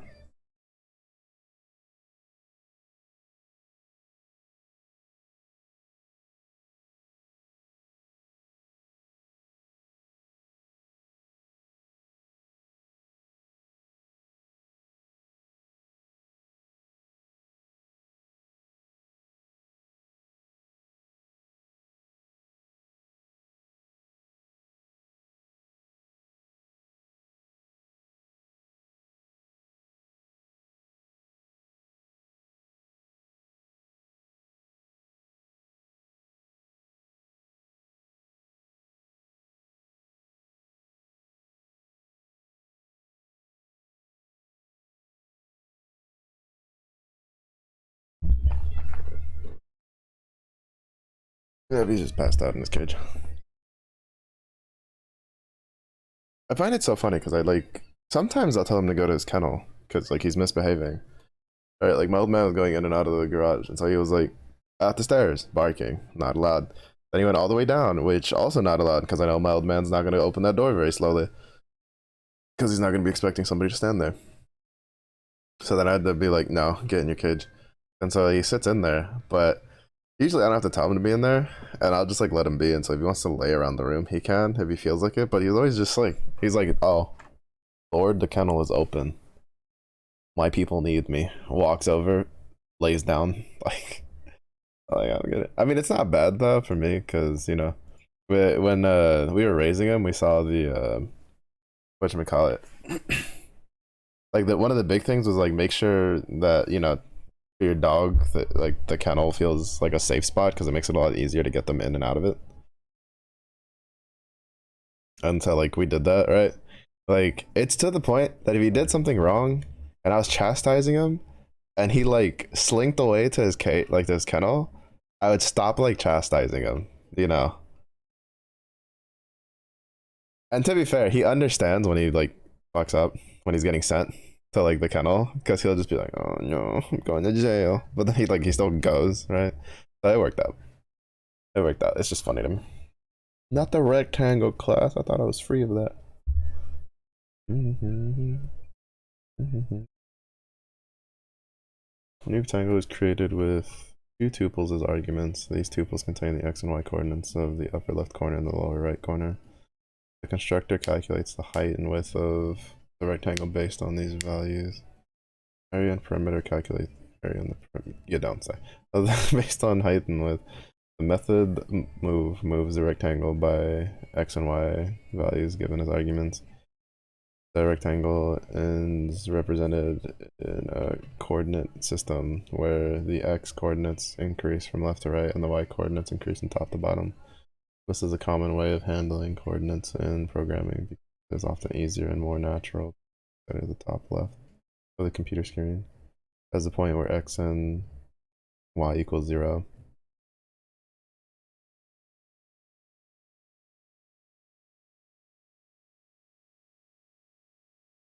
Top left, shouldn't it be bottom left?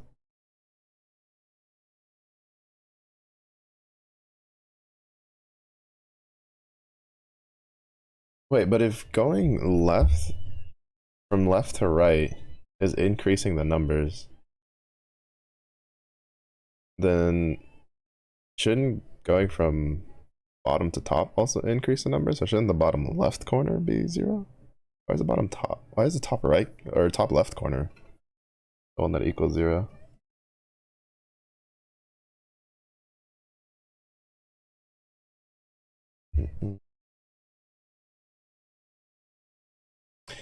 Oh well. Whatever. When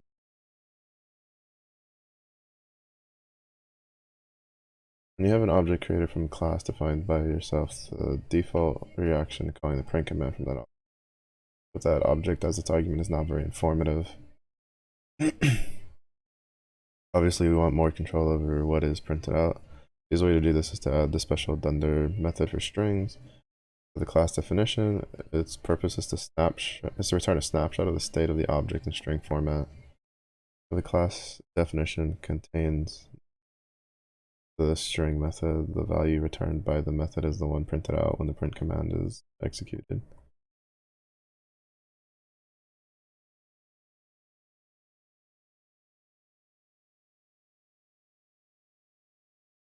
The string method is perhaps more often used for formulating a string representation object with the string function as seen in the program.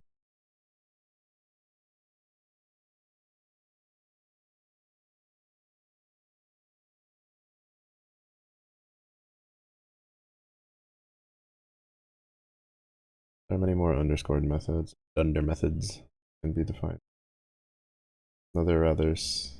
One rather similar to string method is the representation method. The purpose is to avoid a technical representation. Is to avoid. Where did I get the word avoid from? To provide a technical representation of. There's not a single word in that sentence that has an A and a V and an O in order for me to be like avoid. No, it's provide. My brain. A technical representation of the state of the object. We will come across this method later. The stopwatch. It does the stopwatch.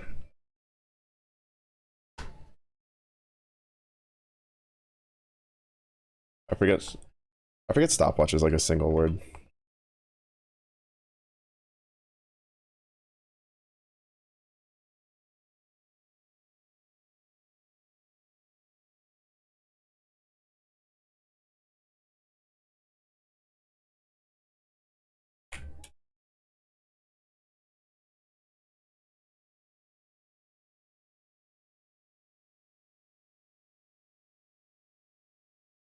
Add to the class definition so that it works as follows. For I in range of 3600, print watch. Watch.tick.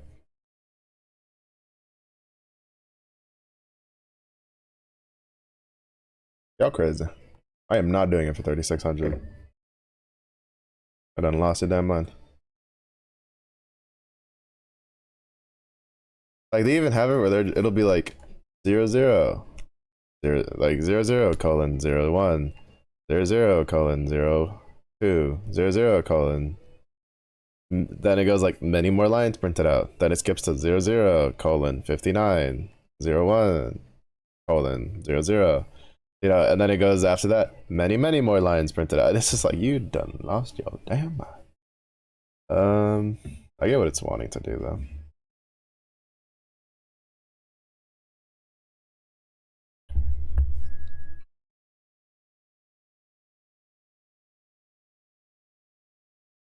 So for I in range of 3600, because it's doing it for like an hour.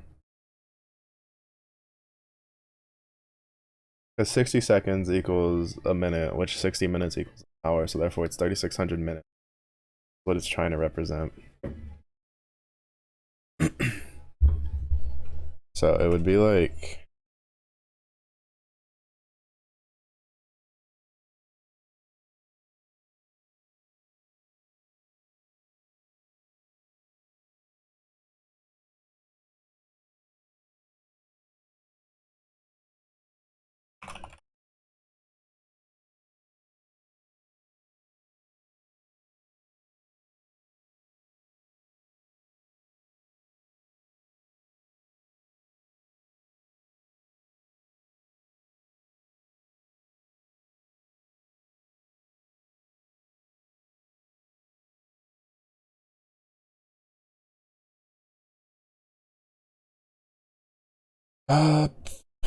wait, if I do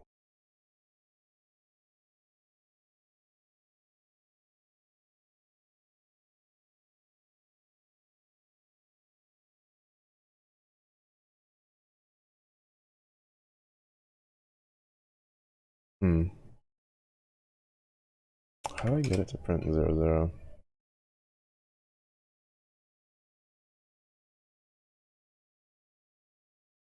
I guess it'd have to be like less than 10, right?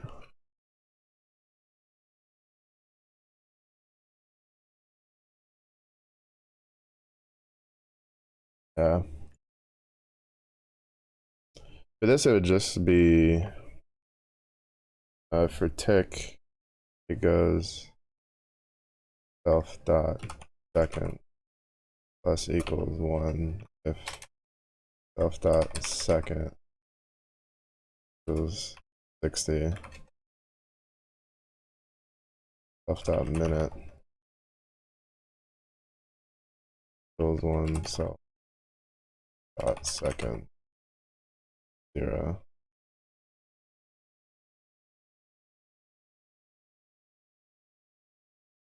Is self dot minute equals 60, self dot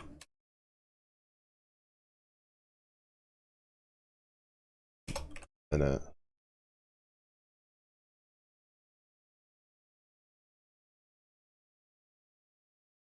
Actually, probably just reset it, yeah.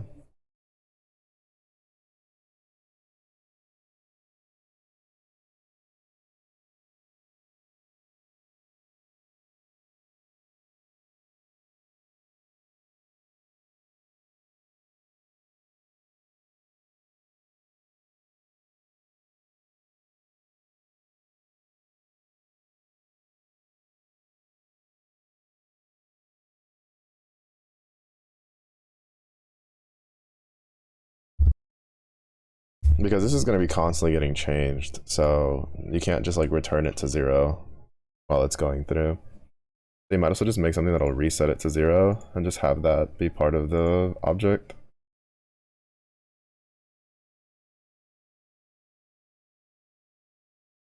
Yeah, so this way it goes, when it ticks, it does self.second plus equals 1. So this will tick up by 1. Then if, after ticking it up by 1, if it'll check if the self.second equals 60. Which if it does equal 60, then it'll increase the minute while resetting the second to 0. And then it'll check if minute equals 60. If that's the case, it resets the stopwatch, and then it continues the loop from there. And for the print,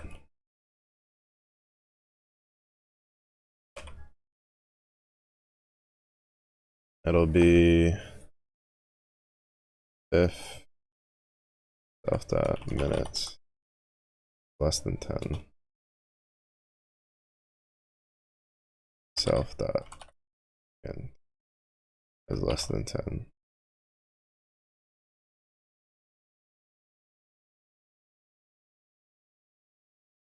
Return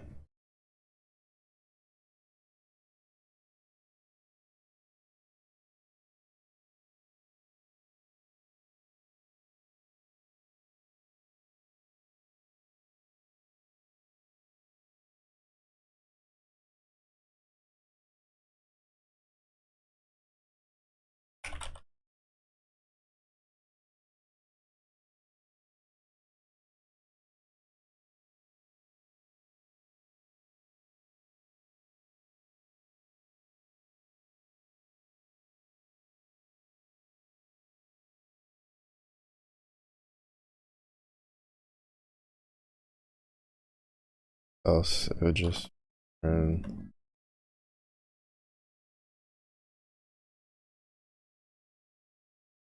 minute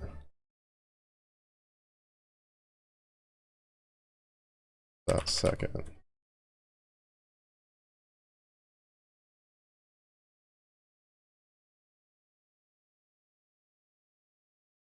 Else is self.second is less than 10.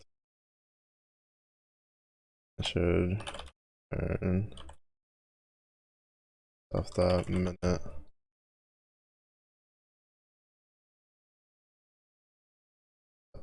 second turn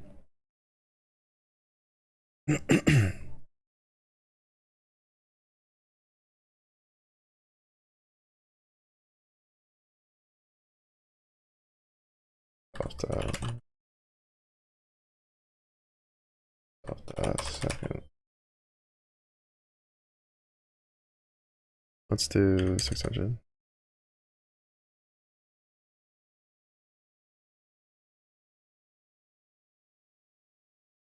Oh, because it's minutes. Oh, they're supposed to be plural. Oops.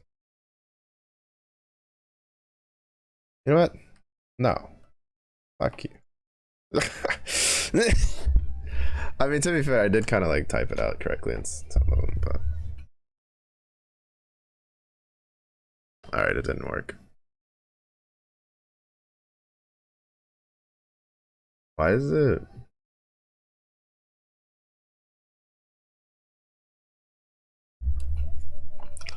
Don't talk about that. Talk about it at all.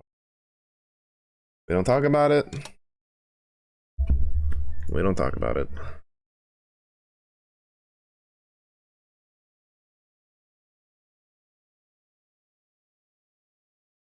We don't talk about it.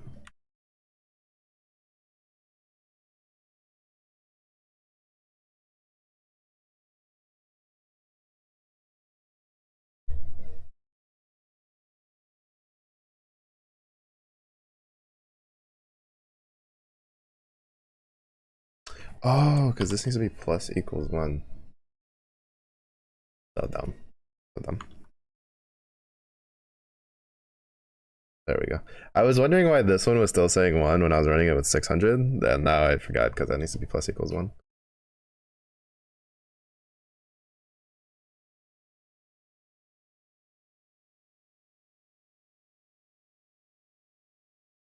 Hmm. Okay, see, this is the problem because it's supposed to check after this. If minute equals 60, it's supposed to just reset the stopwatch. But it didn't reset the stopwatch. Because I forgot this.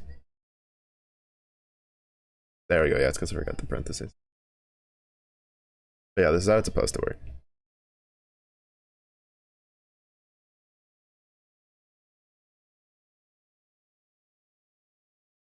So the method take adds 1 second to the stopwatch. The maximum value for both seconds and minutes is 59. Your class definition to contain a string returns a string representation of this. Might make it easier to test the tick method if you temporarily set the initial values of the seconds. Or you could just test it by putting a much lower value and saving yourself the sanity.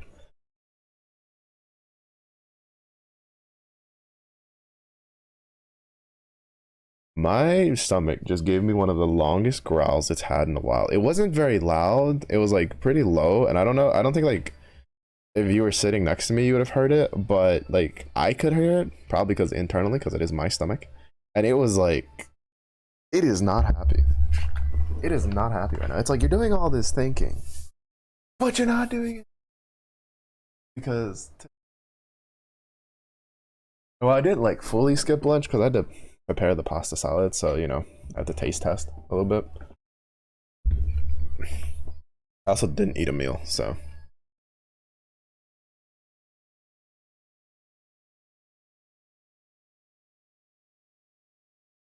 A new class named Clock, which expands on the capabilities of your stopwatch.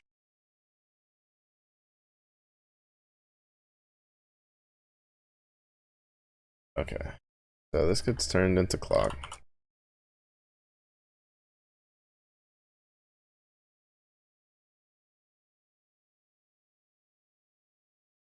Clock was the clock.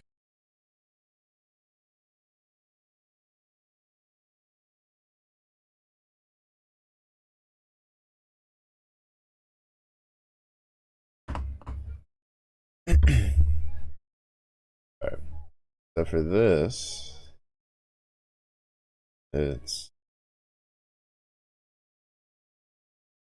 hours, minute, hour, minute, seconds.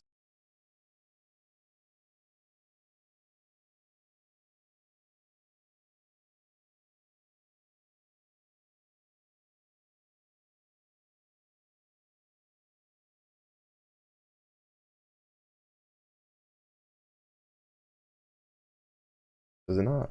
Can you not like? Oh, can you not default a variable if you have? Hmm.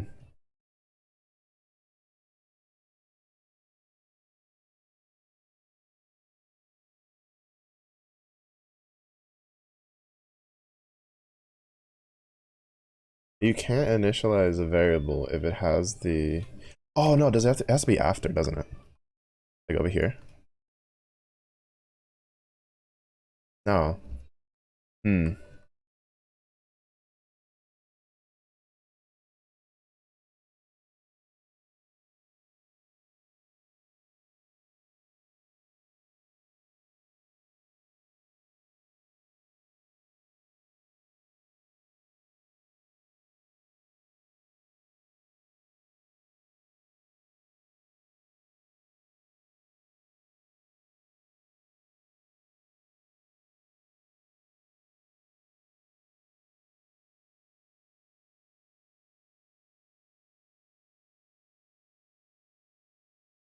Hmm.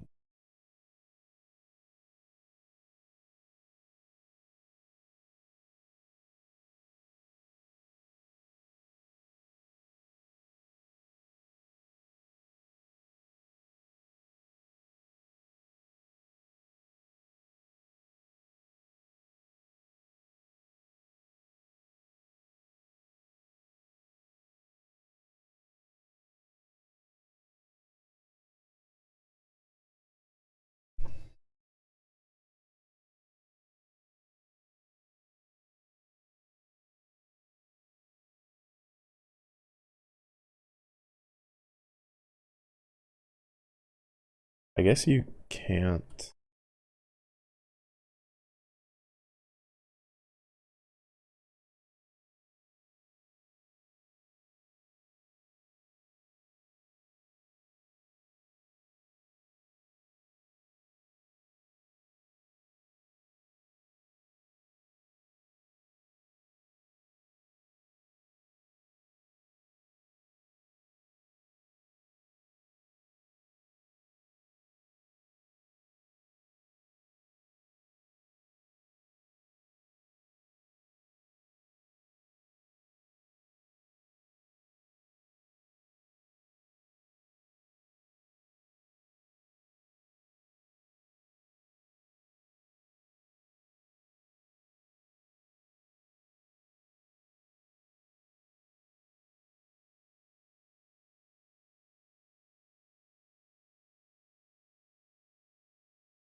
Hmm. I guess I could just do this the easy way then.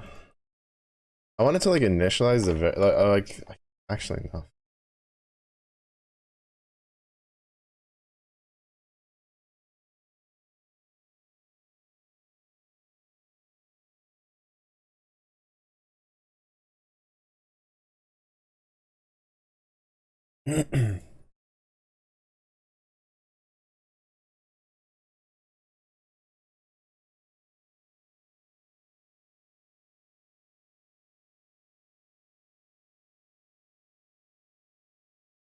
Really not work? This? Yeah, it doesn't work like that.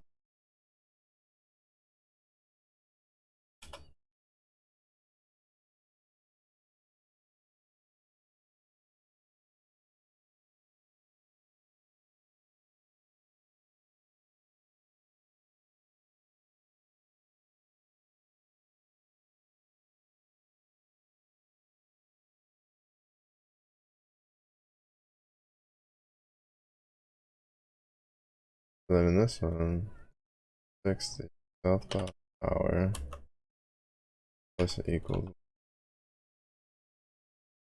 self dot int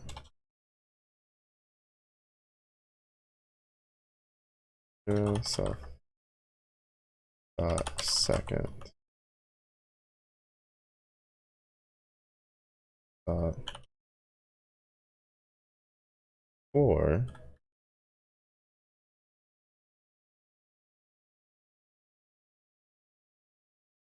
self reset rename block.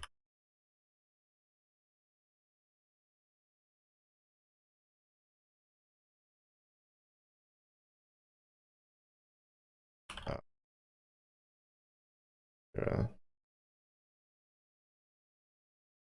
self dot out less than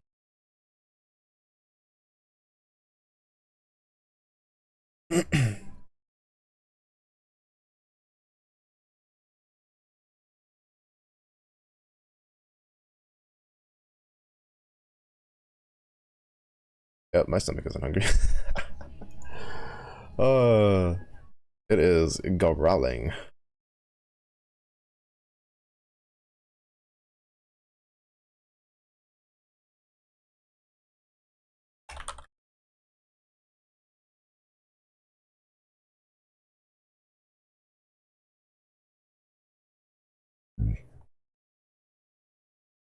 Mm.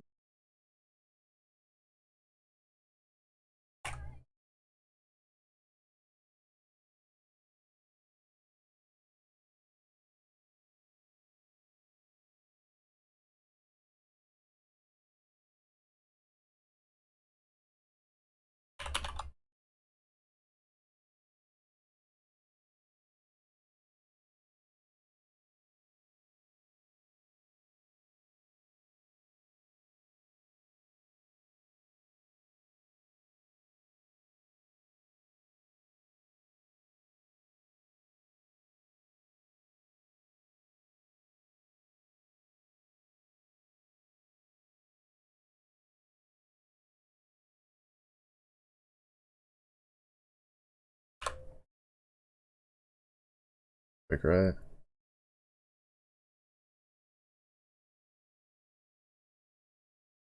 I think like I probably should have just turned these into functions.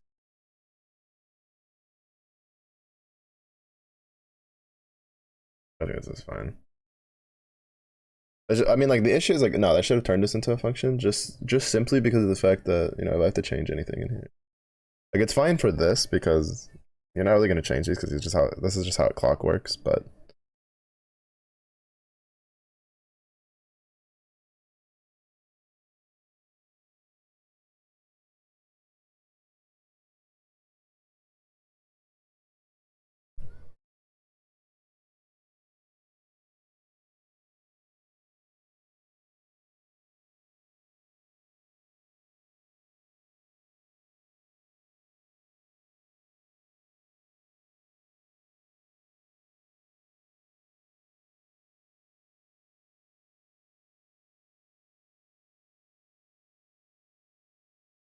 Oh, no attribute set. Oh, right. I forgot to make that one.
Through 59, 55, 56, 57, 58, 59 goes to 0, 0, 1, and then 1205.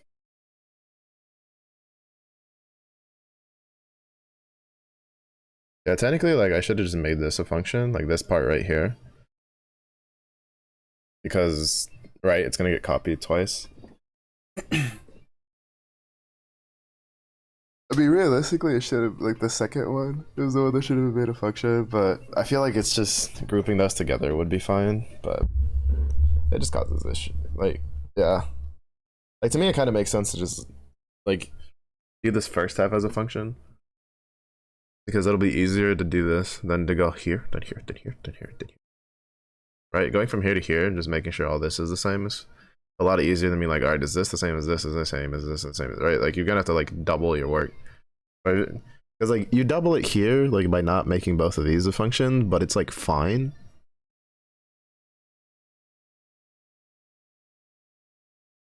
But yeah.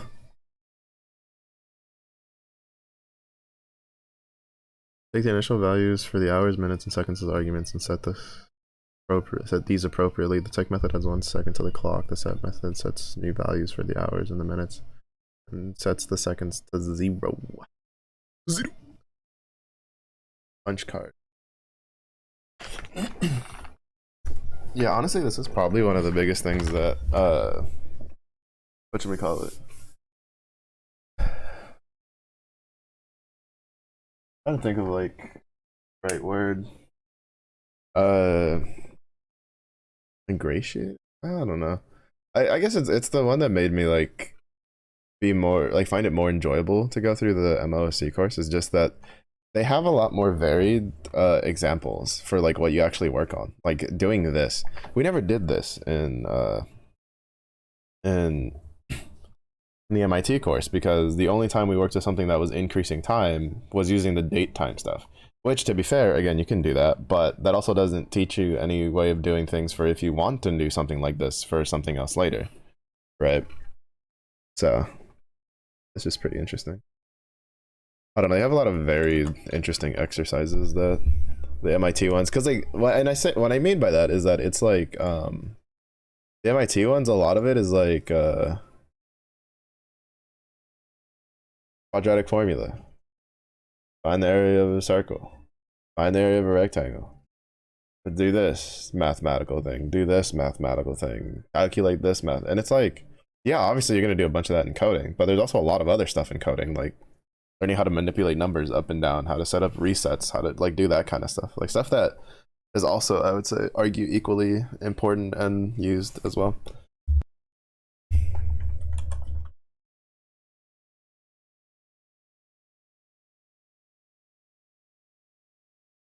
You write a class called lunch card with the purpose of emulating the functions provided by the cafeteria's debit card. Constructor for the class should take the initial balance available on the card as an argument, save it as an attribute. Yeah.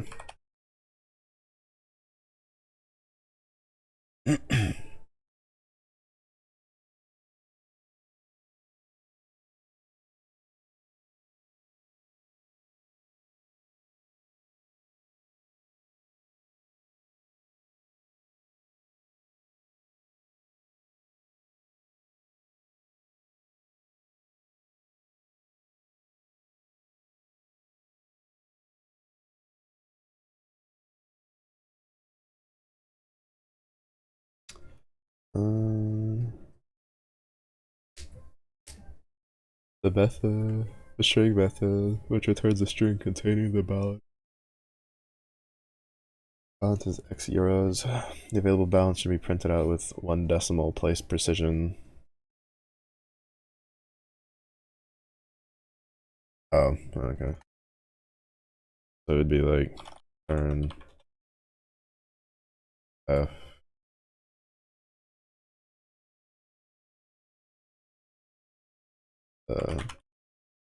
is balance. Wait. Some of that right?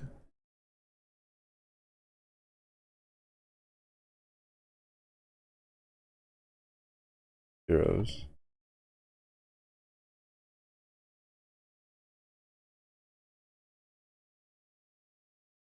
I think that's how it was when you're trying to like set the decimal positions. Hmm.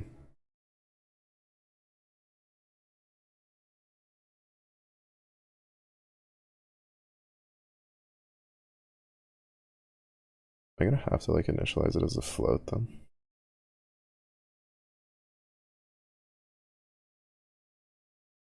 Or cast it, I should say.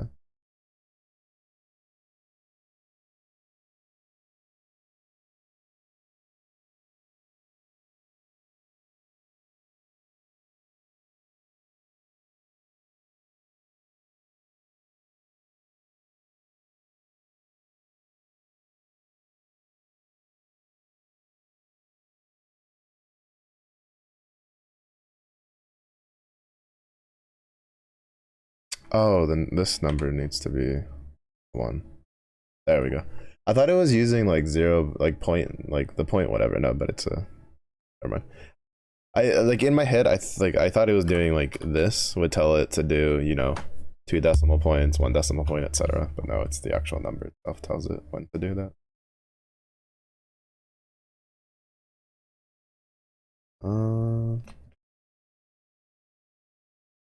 Paying for the lunch. Eat lunch subtracts. Eat special subtracts.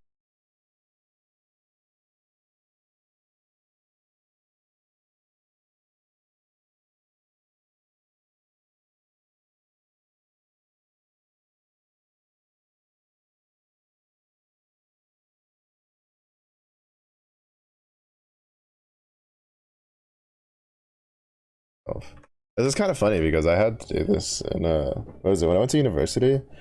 They had a rule, which I think is like pretty common in most universities, though part of it is also because taking your shmoneys. But it was like you had to, when you're a freshman, you or if you haven't just attended university at all, for your first year, you have to live on campus for the first like 2 semesters, 2 full semesters, which can be waived. In some places they'll waive it depending on age, and then in other places they'll waive it if you've like lived on campus on a different university, right? Like if you're transferring and stuff like that. But part of living in the dorm for the one I went to, which I found out isn't a consistent thing. Like some places this is like they have it like that, and other places they don't. Um, we had to pay for having cash on our account for dorm food, right? So like what it would do is you would one of the like dorm cost was which I think a good chunk of it was that was you would have I was thinking it was a monthly amount attached to your account that you could then use to buy stuff on campus, right? And if I remember correctly, the way it worked was every single dorm building had like their own little cafeteria thing that if you ate there, it was I don't remember if it was free or it was just like a lot cheaper than anywhere else on campus. Like if you eat at any of the dorm cafeterias. I don't remember, it's been so long. But all I remember was that like I had to do stuff like this. Now to be fair, we didn't have like a eat special, eat lunch like kind of deal. Uh but like for instance, if you went to the cafeterias, they were all like if you went to the dorm ones, they were all buffets. So basically it was just pay, sit down, eat as much food as you want, and then leave. So it was really nice actually. Um but the problem is that it was also like borderline useless. Because unless you ate exclusively at the cafeterias, you would just run out of money. And it was a lot. Cause like, man, living on campus, when I had to live the first year I was at university, when I lived on campus, my parents had to send me like some money a month, like extra, because sometimes I'm not near any of the dorms and I still need to get lunch, so I had to go and like pay the higher fees, and I would eat like the cheaper stuff, or like the stuff that they would give you like specials for being using your student account and all that, and they would still like have to like send me some money. But then when I moved into an apartment, like I was basically autonomous because I got a monthly stipend from going to school, and then I was like it was such a cost difference between living in the apartment versus living on campus that I was able to just be basically autonomous. And it was really funny because like at the beginning my mom wasn't used to it, and stuff, so she would call me and be like, "You okay?" I was like, "Yeah, I'm fine. What's up? What's good? What's happening?"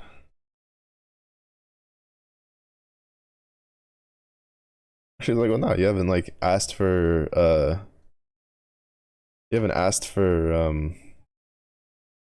some lunch money and stuff." And I was like, "Oh yeah, it's because I'm fine now."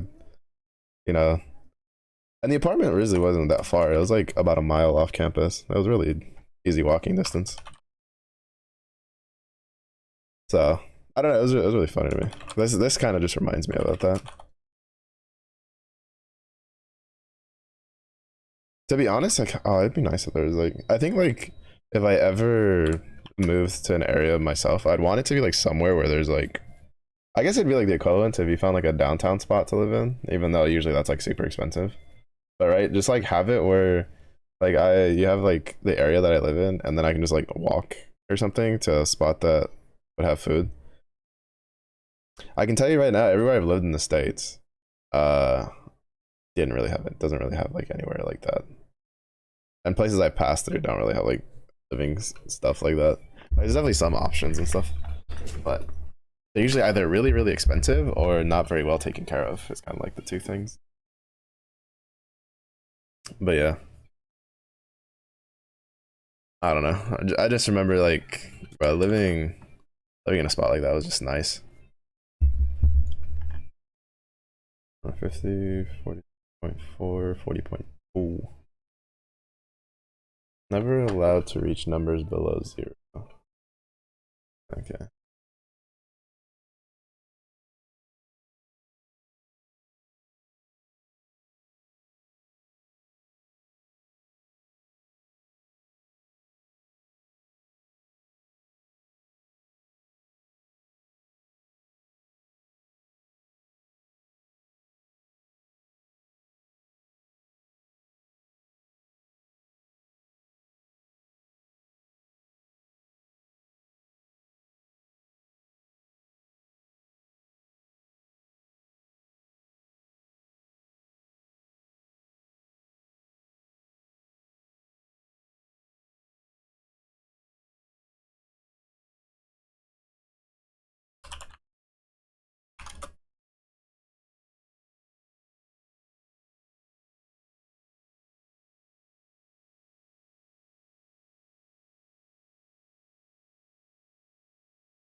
Oh, specule. Sepcule.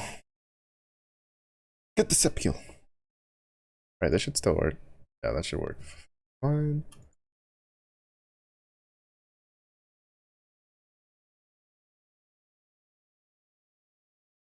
Yeah, so now it should.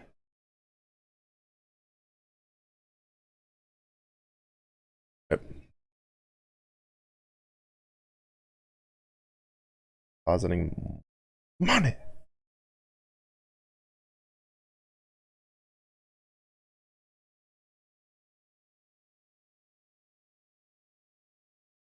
And off mount off top. Mount.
Oh, I should have looked up uh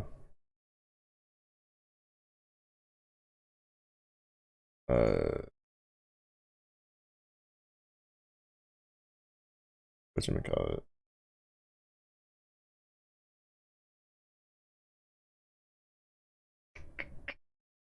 The words I'm looking.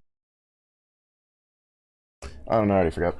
Oh, I should have looked into like why, like if there's anything I could do to make Spotify less laggy. Or when I open it, how to like move around stuff.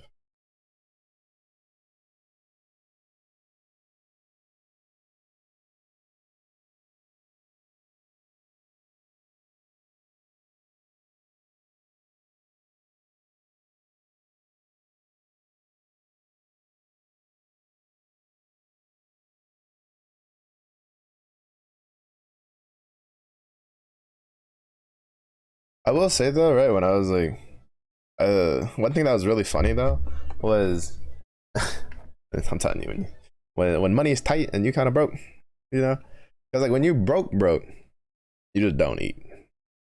But when you kind of broke, right, you find out like where's the cheapest spots to get a meal, and we got really lucky, or at least I got lucky with the dorm I went into, where we had the cafeteria, right, which was a buffet, and then next to us we had this like little shop that had like they had food in there that they would make like sandwiches and stuff like that for like a limited time throughout the day, and then they were open like 24/7. They had like a little grocery store section where you could get like microwavable stuff and like stuff that didn't require somebody to cook anything, that you would cook it yourself. And I found out that it was that for breakfast for the same price as what I spent to go eat like breakfast at like the little buffet spot, I could go get juice, get well usually I'd get like the ham bacon egg cheese sandwich, and it'd come on Texas toast, and then you could get a hash brown, which is a big ass hash brown that definitely not coincidentally was the size of like almost the same size as the sandwich I'd get. So what I'd do is I'd go over, I'd get the sandwich, I'd put the hash brown in the sandwich, and then I get the juice, and that was my breakfast. Especially on days I had exams, that'd be my breakfast, so that I wouldn't get hungry while I was taking the exam and get distracted. I was such a functioning, semi-functioning adult. We don't count the part where I would skip class unnecessarily. We don't talk about that part.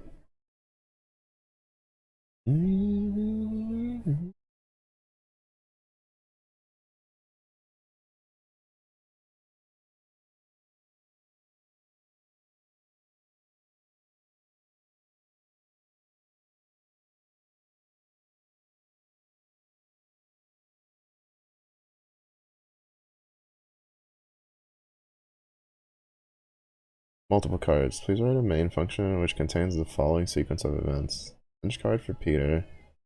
Punch card for Grace. Special, regular.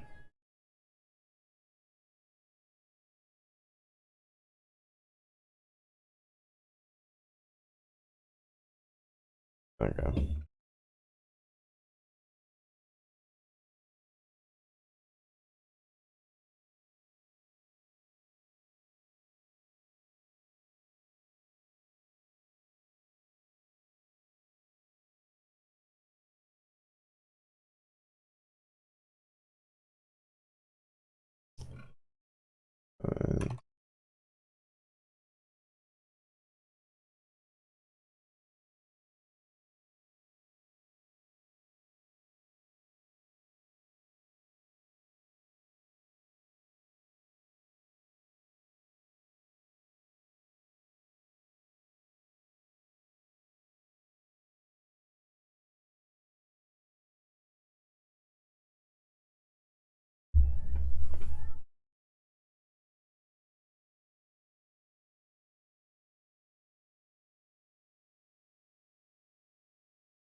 Exactly the following.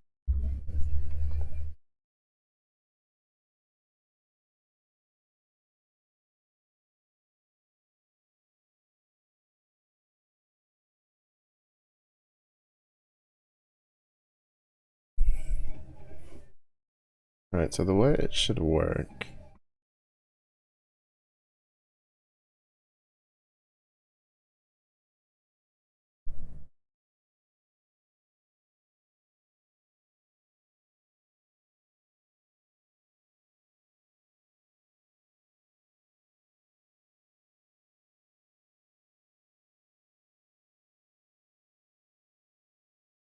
is Peter card dot eat special Grace's card dot eat lunch.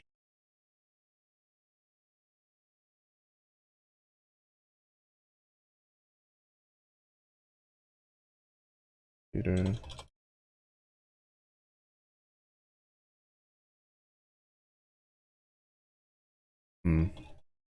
Oh wait, it would be print Peter.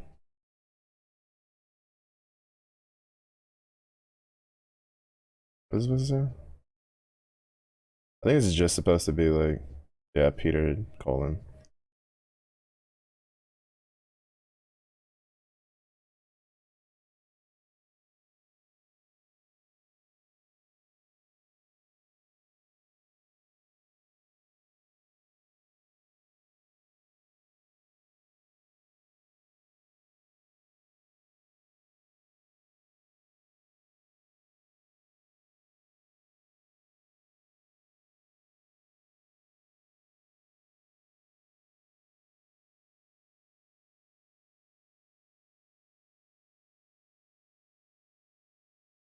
Okay, yeah, exactly. It works exactly what I was expecting it to.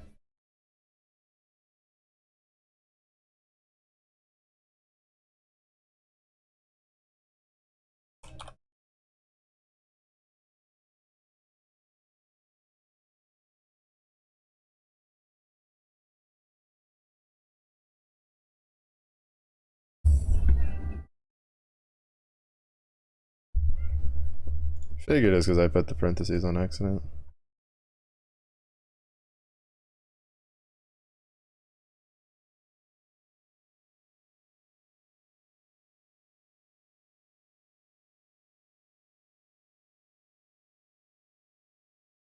Special.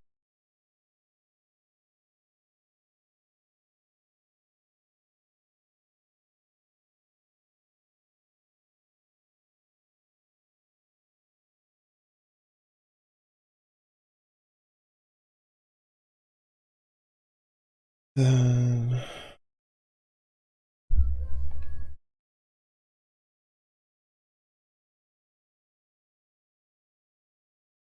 Peter was pretty hungry.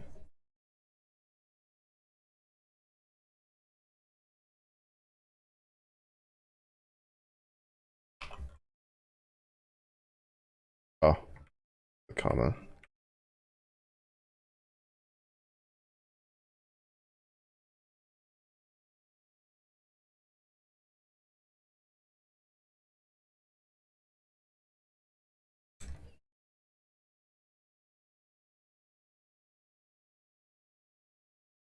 $15.4, $27.4, $35.4, $22.8, $30.2, $72.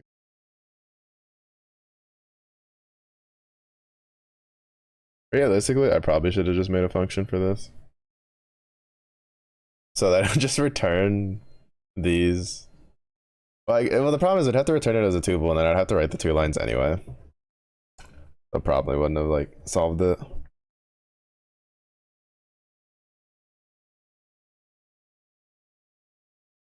I don't know. There's probably a way to do it better.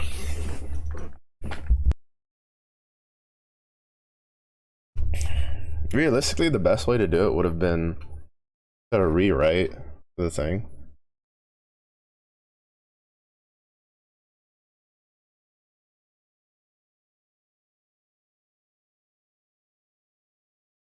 I don't. The problem is I don't know like how that would affect the points, because the points, like, they show this as like the skeleton for it, right? So this is what they want you to work off of, which would mean I'd have to write it like this. But realistically, the best way to write this would have been to have like a name, like a self dot, like do like self dot person or self dot owner equals the name, right? So it would be Peter and Grace, and then that way when it prints, right, you just have to do print Peter card, print Grace's card, and then in the actual print like string statement itself, it would have in there like self dot owner, right, colon, the balance is the balance, right?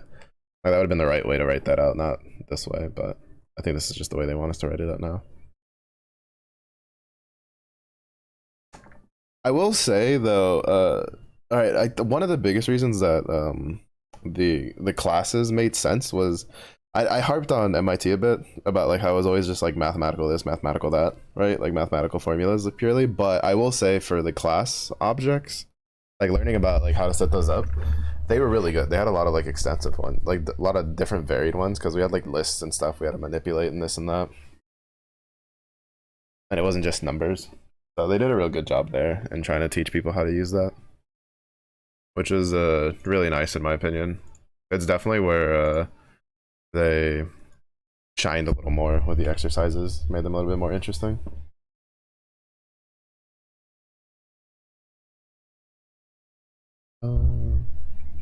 Self-task task equals empty list. End to the list with add task. You can self-dot pop out whatever first, the last item on the list. So return.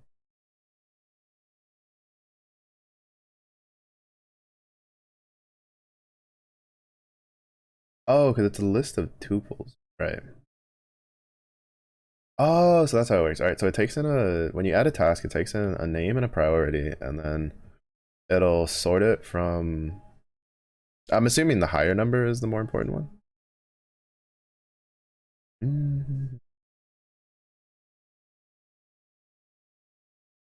Because for me, when I like label something as priority, I go like 1, 2, 3, 4, 5, where 1 is the highest priority, 5 is the lowest priority. But I guess in this one, it's the opposite. Maybe it's a European thing. Number of tasks is just returns the length of the tasks, and then just clearing the tasks just sets it back to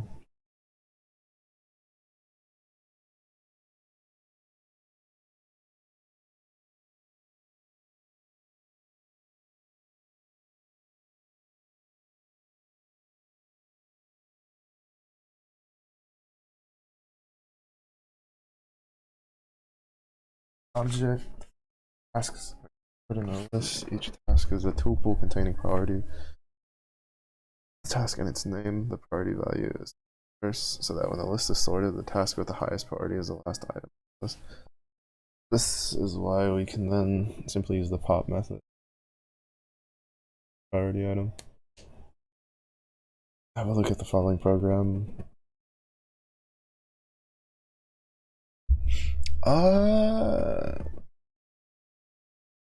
Because they're rating it on a priority of like a scale of 0 to 100.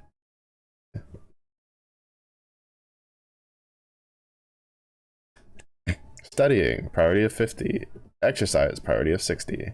Cleaning, a priority of 10. Date, priority of 100. Can't be getting that one wrong. Can't be forgetting about that one.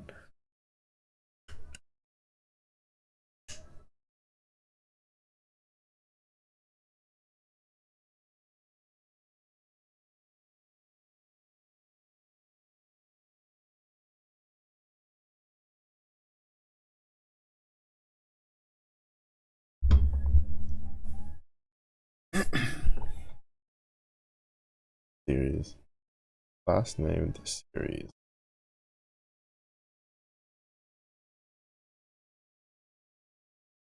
Oh, for TV shows. The following functionality.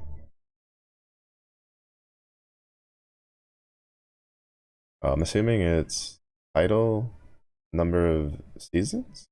Yeah, number of seasons, and then genres.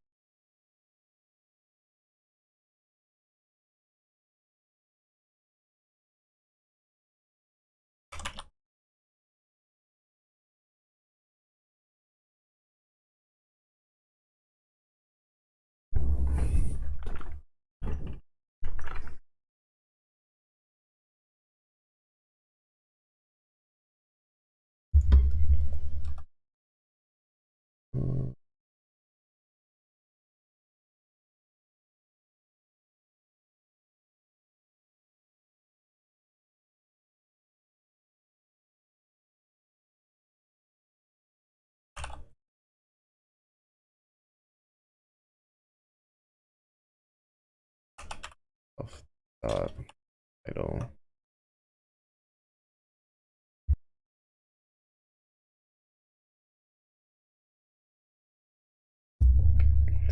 I'd made a mention of how he'll just like lay in his own bed when the cage is open, and then now like he always does this when he gets close to food time because his stomach is like a clock, bro. I feel like this is just a thing in general for like pets, but at least for like cats and dogs. Um, but he's now like laying in the, kind of like in the middle of the room, not completely in the middle of the room, or else I'd be able to see him. But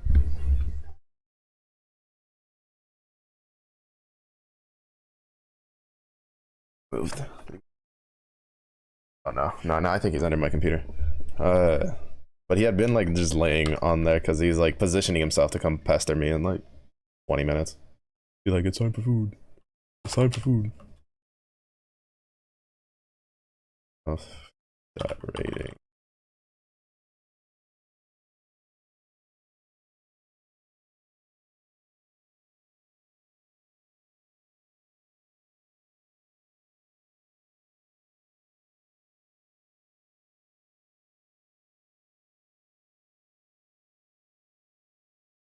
And for this one,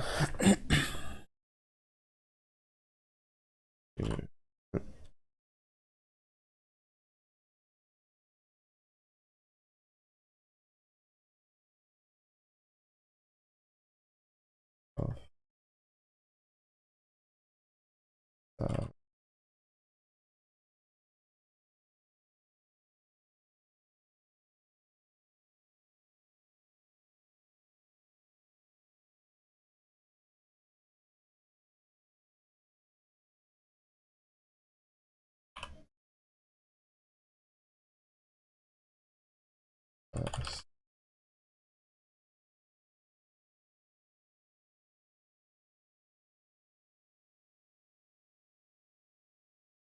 oh no, it's just return.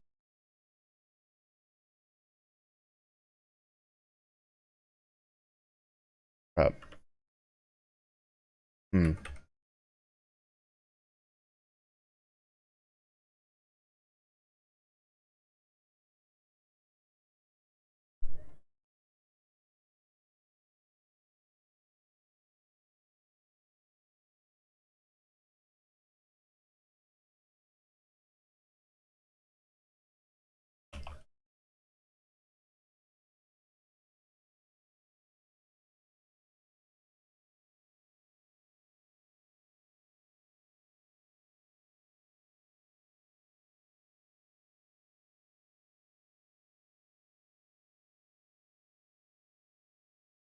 Okay, yeah, that does work. I was expecting it to.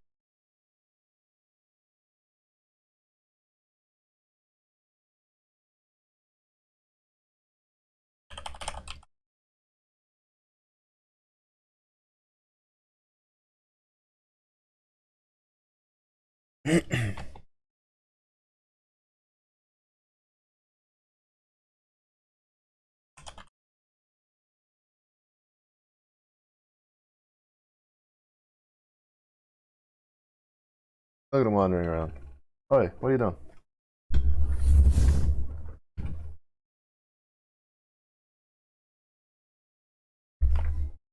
It's too early, you know this.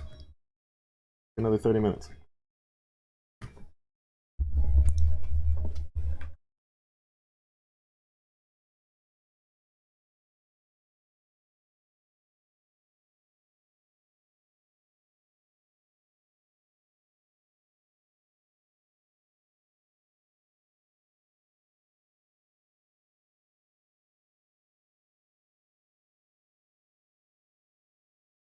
Alright, it's title.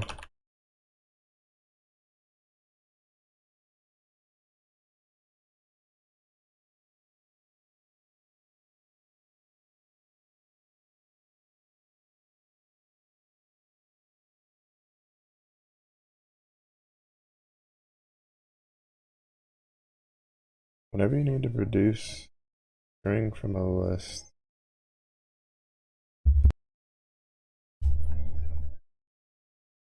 Oh crap, right. I forgot that it was supposed to be E. I forgot.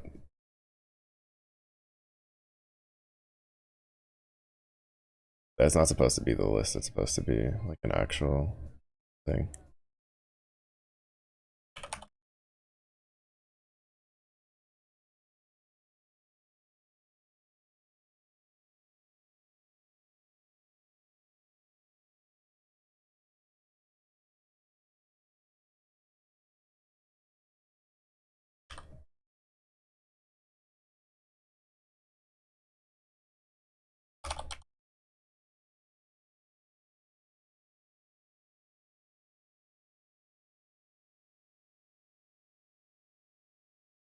I didn't realize that when I was looking at it. Like I saw the comma things and I was like, oh, they just want me to print out the list. No, they didn't. Forgot about that. Whoopsies.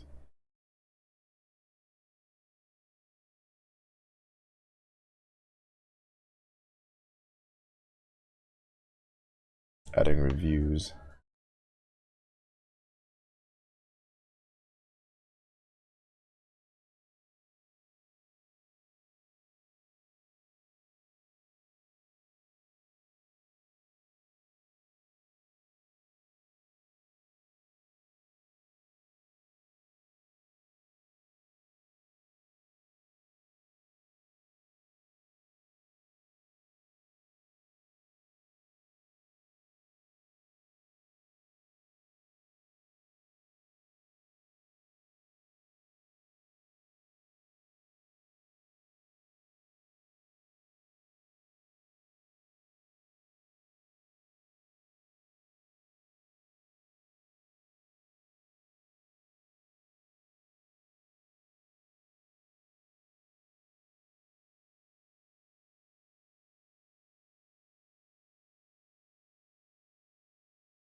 Length of self.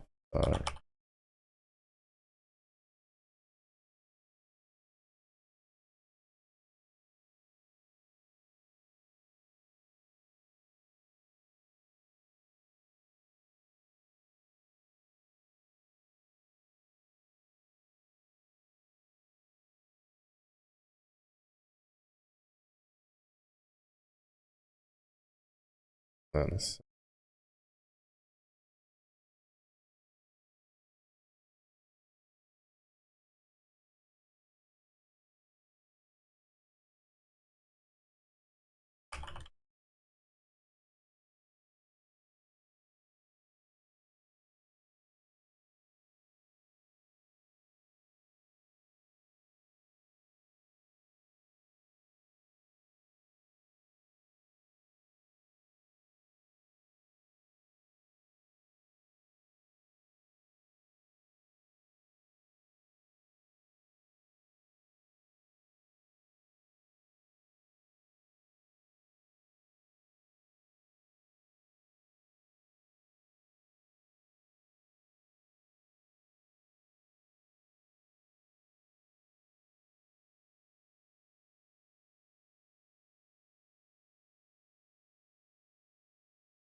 I'm gonna change that.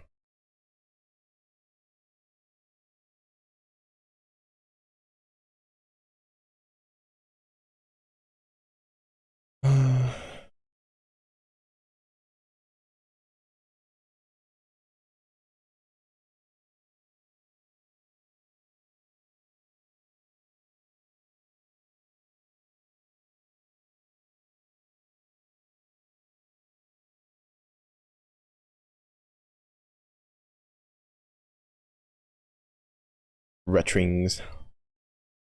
Ratings divided by number of ratings.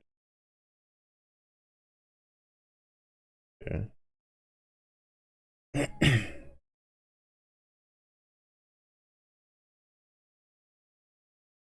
Number of ratings.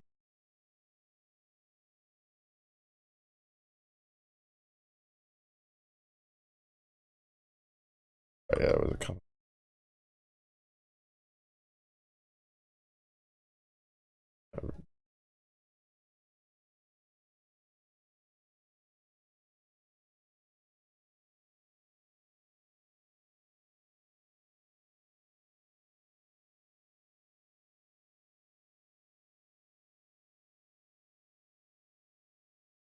Okay, that works fine.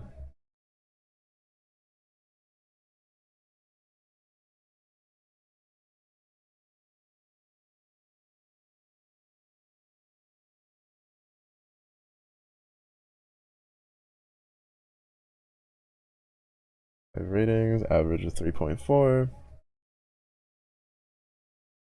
Allow you to search through the list of series with minimum grade and choose genre.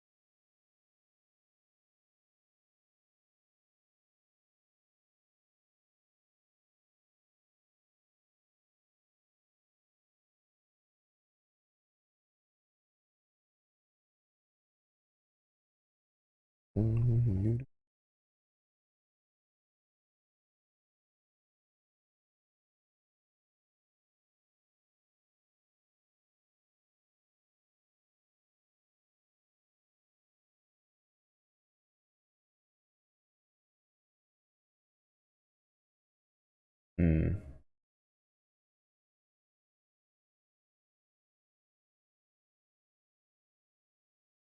The 4.5 needs to be the total.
and then includes genres.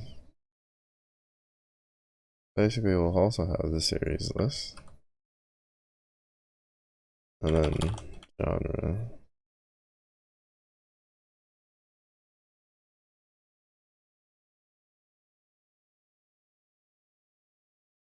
And like for series and series list,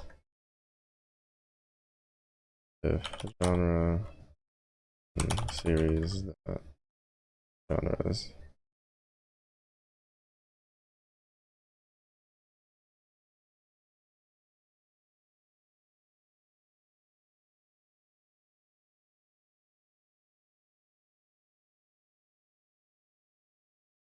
On series and series.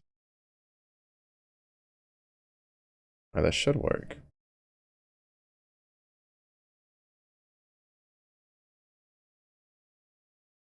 Almost true. We'll try out one at a time though. So we'll try out the minimum grade and then we'll try out the genre search. Okay, here we go.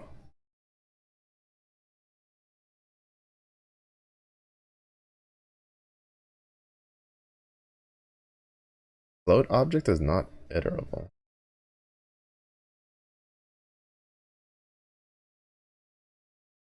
List.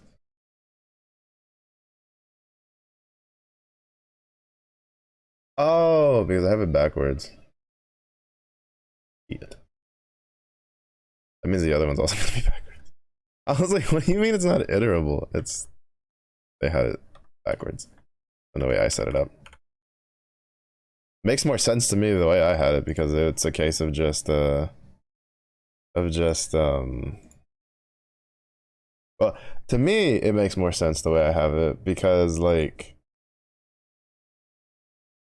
the series list is going to be the same for both, so obviously that variable should be the same, but then I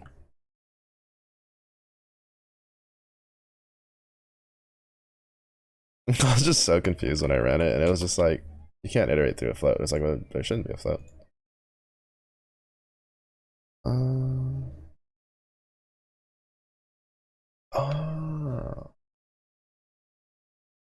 But it's a list.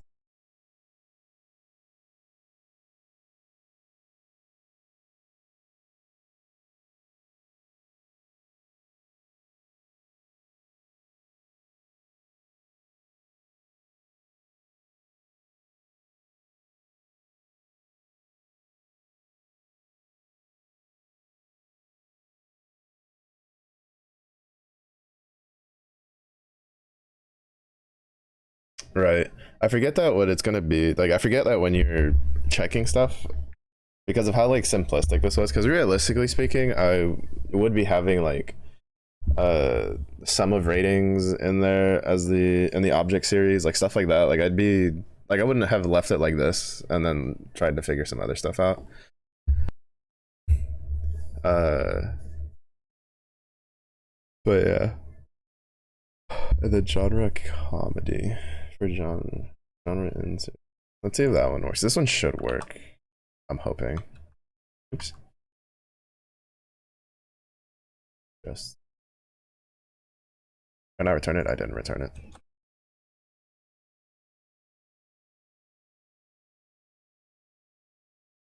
Yeah, okay. Yeah, this one was really easy to put together. This one had like some well, this one if it wasn't because of the flip, it also would have been a very simple fix, right? Because it didn't take me that long to figure it out. Because I was like, oh shit, how do I do this? And then it's like, oh wait, we just need the sum. But technically, actually, we need like the average. Um, actually, right? So it would be like average rating equals sum of series dot rating divided by length of series dot rating, and then it's like if average rating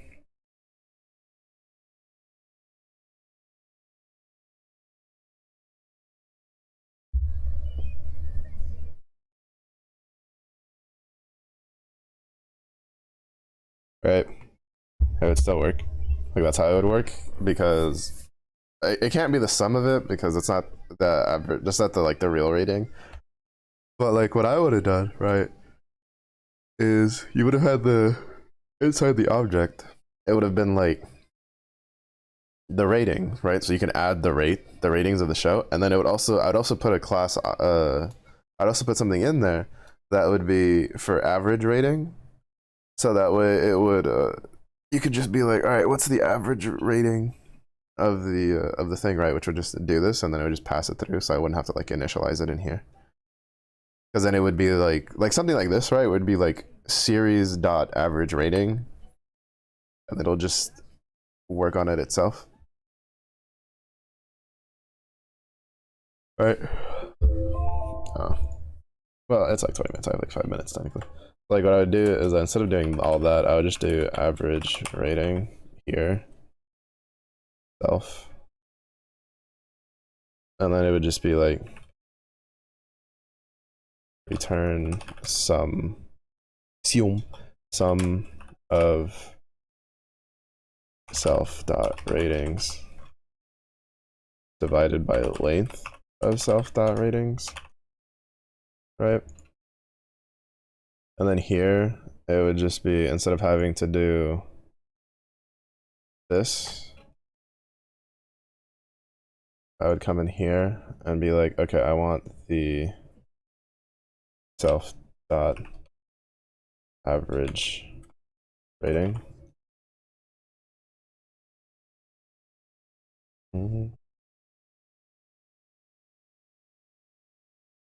Because then down here, I could just get rid of this. And then it would just be like if series dot average ratings, right? Oh no, that wouldn't work because it returns. I'd have to return it as. Well, no, it should work because it should be the number.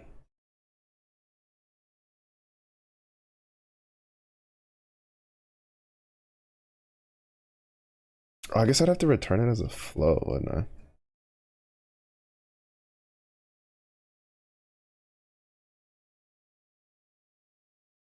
I mean, I guess the thing would be just to cast it here as like a float.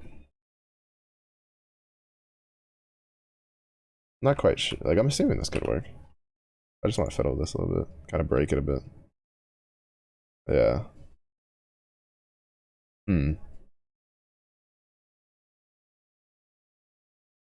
I guess technically it wouldn't work then.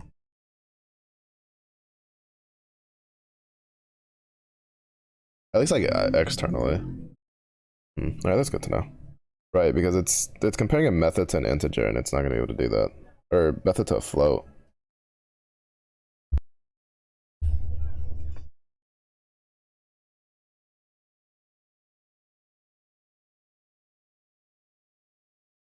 All right, ending break. Got a good amount of the way through. I think we're almost done through part 8. Never mind. Yeah, we finished part 8.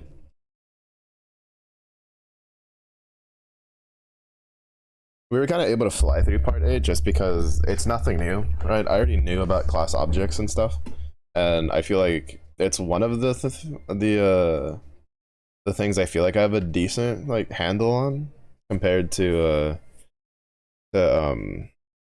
some of the more other stuff, because like even with the functions, right, I still learned a decent amount from here, but so far like the learning how like to manipulate classes and all that was pretty easy, because it was 5 whole parts. Usually some of the previous ones it would be 5 parts and it would take me like 2 days to get through it, because I'd be like figuring stuff out and doing the exercises and stuff.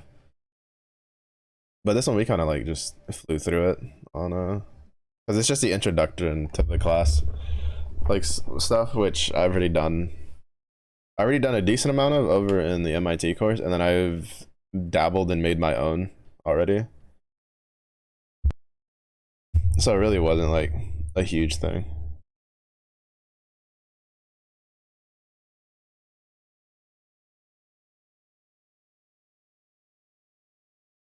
But yeah, I will say I've kind of been delaying my side projects a bit because, well, like I've mentioned before, I want to get through this MOC course.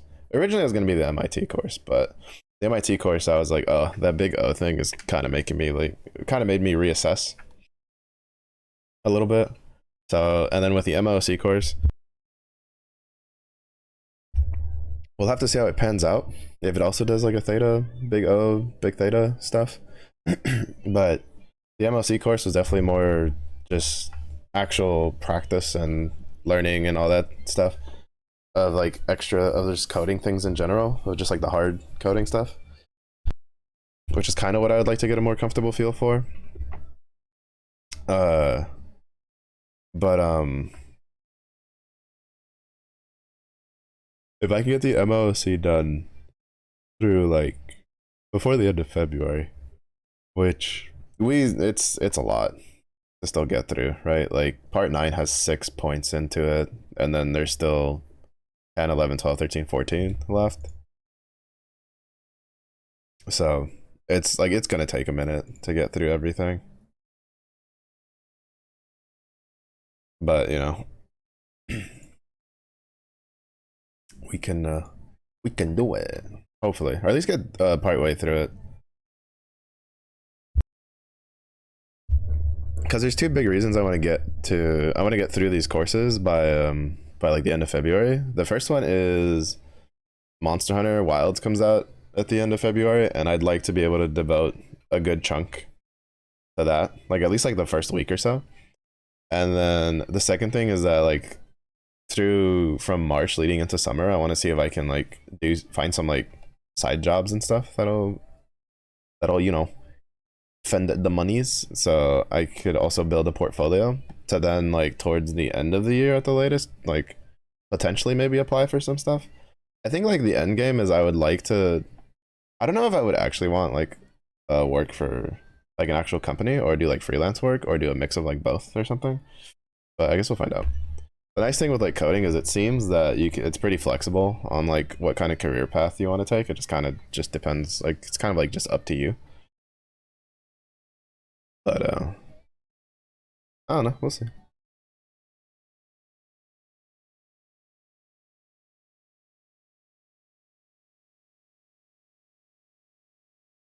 We shall see.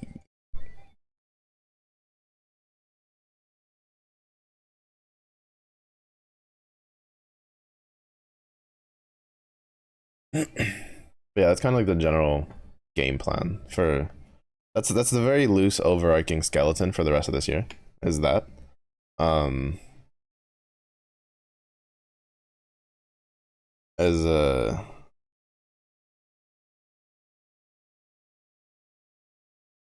I mean, it's just that it's just get a handle on coding, see if I can do like some side jobs and stuff. Maybe look at like Fiverr and stuff like that, and then go through build up a portfolio. Probably shop around for hopefully a work from home position that I could do just because it'd be more flexible, and then work from there. Realistically speaking, as much as it would be kind of a pain in the ass because I'd have to like deal with my own taxes and like pay attention to my own like money and stuff, I think I would prefer to be like freelance personally, just because of the flexibility. Granted, it also means that I mean, to be fair, it means I'm like in charge of my own work schedule and stuff, which means it would test, you know, how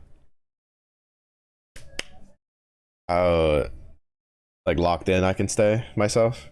Because it is one of the, like it's kind of funny because some people think it's like a detriment. I always hear it a lot when people like complain. Like I hear it a lot when people complain about like, oh, I hate going to class because I always feel like they're always just pushing you to go to class and do this and that. And it's like, well, it's true that you know a lot of times you kind of don't like that someone breathing down your neck sort of sensation.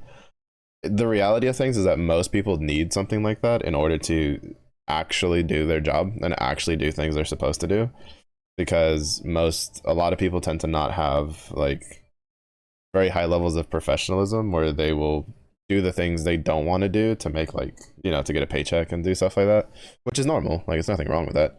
It's just a case of you know, part of the like part of the reason that like freelancing is so hard and like running your own business is so hard is that you kind of like there's nobody there to yell at you if you don't show up, right? Like not like on that same day, right? Like if you have a job and you don't show up for work, generally you're gonna get something, right? Phone call, email, text message, something being like, what's going on, right? Maybe not on the first one, depending on like the kind of like work environment, but generally you're gonna get hit with something. But the when you're like doing things yourself, you don't have anybody breathing down. Like nobody's really gonna breathe down my neck if I stopped studying coding, right? Like the only person who's gonna breathe down my neck is myself, because I'd still be streaming. It's just I'd be streaming gaming, which would be fun and relaxing. But it's, well, to be fair, coding at the moment, learning how to code is relaxing. I don't really mind it. But the big thing is it's just like it's kind of rough to like self study and like work for yourself and stuff. You've got to like keep your own schedule and do your own deadlines and stuff like that. Because especially in like when you're like freelancing, a lot of what can help you is like word of mouth and good ratings and stuff like that. So like when I was in the dorms, I'd have a little like side hustle where I had a buddy of mine who he had diamond sharpening stones that he never used. He just had them. And one time I was like, hey, can I borrow that? Because we got a bunch of guys who do like hunting and camping. Like, do you mind if I borrow that?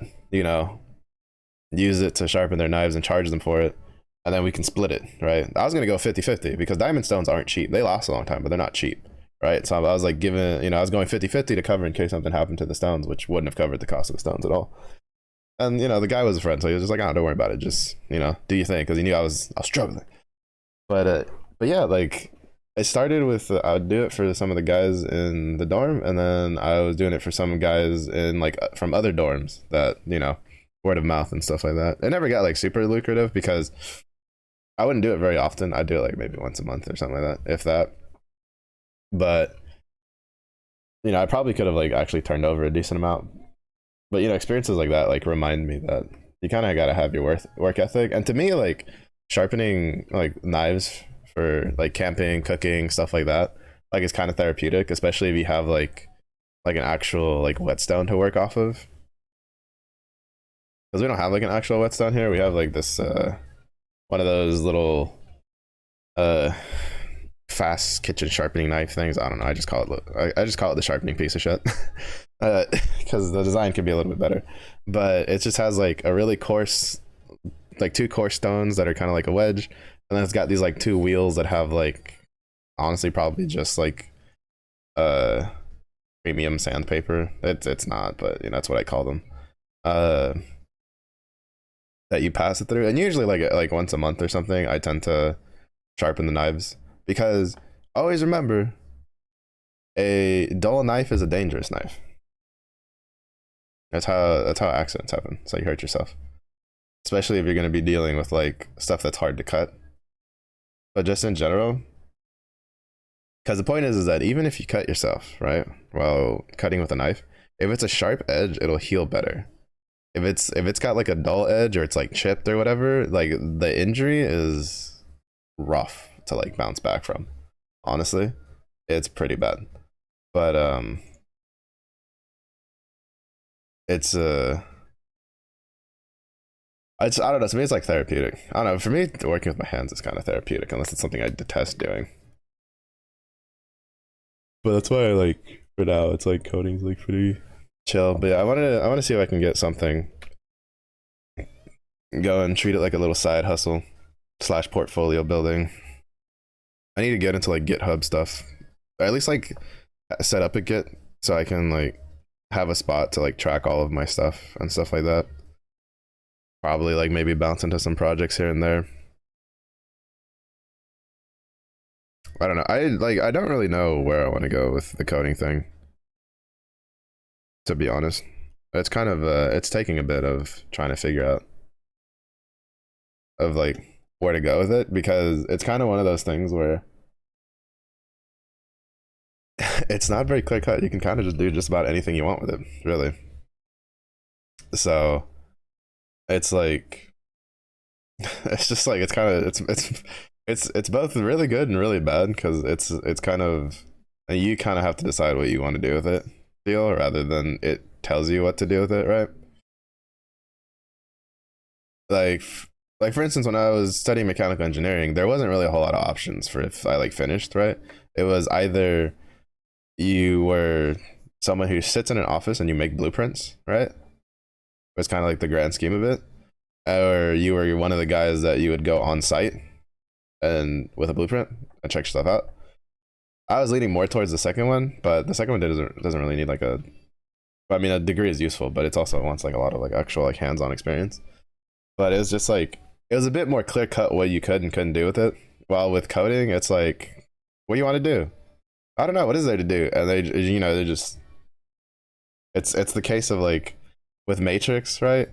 When they're going in for that for the fight, I think like what the third movie or something, where it's like the racks of just firearms just come out, and it's just like, what gun do you want? And it's like, what do you got? And they just like all the fucking guns just slide out, and you're just like, well, that right? It's just like, oh shit. It's kind of like that, which is both like a good thing and a bad thing.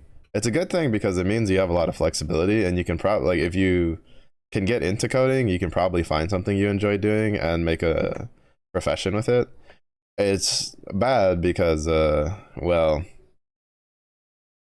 if you're someone who's like really indecisive and don't really know like how to look for like stuff to decide what to do, it's not going to help you. But in that case, like the real answer, well, like the real thing for that would be if you don't really know and the profession itself doesn't really give you clear direction, just try out a bunch of stuff, really. Just see what sticks, see what you like. Because there's just so much you can do with coding. I do like every once in a while I'll spend like an hour like on the weekends or something just like studying what to do. Like just seeing like what people do to try to figure out, and it's just like there's just so much stuff you can do with it. I do know the one thing I kind of don't really want to deal with too much is the AI stuff. It just seems too much of a pain. I might end up like having to like go into it just because that's like the new thing, right? So that means there's a lot of people like wanting people to work on that to make things or stuff like that. I'm not overly interested in it. I've never really been overly interested in like AI stuff. I'm kind of more interested in like if it's not just like automating things, it would just be like I don't know, making stuff, like making functions or stuff for like what people need and stuff like that. Which I guess in a way would be like automating some stuff. But I don't know. It's just wellness tanking like a champ. But yeah, I don't know. I figured it out. My timetable is pretty open. That's part of the reason why I want to also do like side job stuff, like the freelance stuff early, because then I can try like different jobs and see what I like and what I don't like, what I'm good at, what I'm not good at, stuff like that. But yeah, we'll see how it goes. That's kind of like my plans loosely for it. And I read up some reports and reviews and stuff about stuff like that. But that's gonna be it for the day stream. I don't know what we'll stream tonight. It's probably not gonna be more coding. I don't particularly plan on doing night streams unless it's like for coding, unless it's a case of I'm tired and I kind of don't really know what to do, or I don't really have a game that I play that's like feeling relatively stress free. Which to be fair, I have Grand Blue, so I'll always have a game like that. And there's a couple other games I have that would like that. But yeah, so I don't know what we'll game tonight. It might just be more Delta Force, so I can try to finish grinding out the character I've been working on getting. But thank you everybody for watching. I do appreciate it. Like always, I will let y'all know in the Discord if anything comes up for the schedule. I'm assuming probably not like next week, but maybe the week after might be when the mini hiatus is for the break, because that's probably when we're going to be moving. But if it's other than if you have a good day. It was the end if you hope you're well. Stay safe, stay hydrated. I'll see you on the next one. We're going to say hi to you now. Bye bye.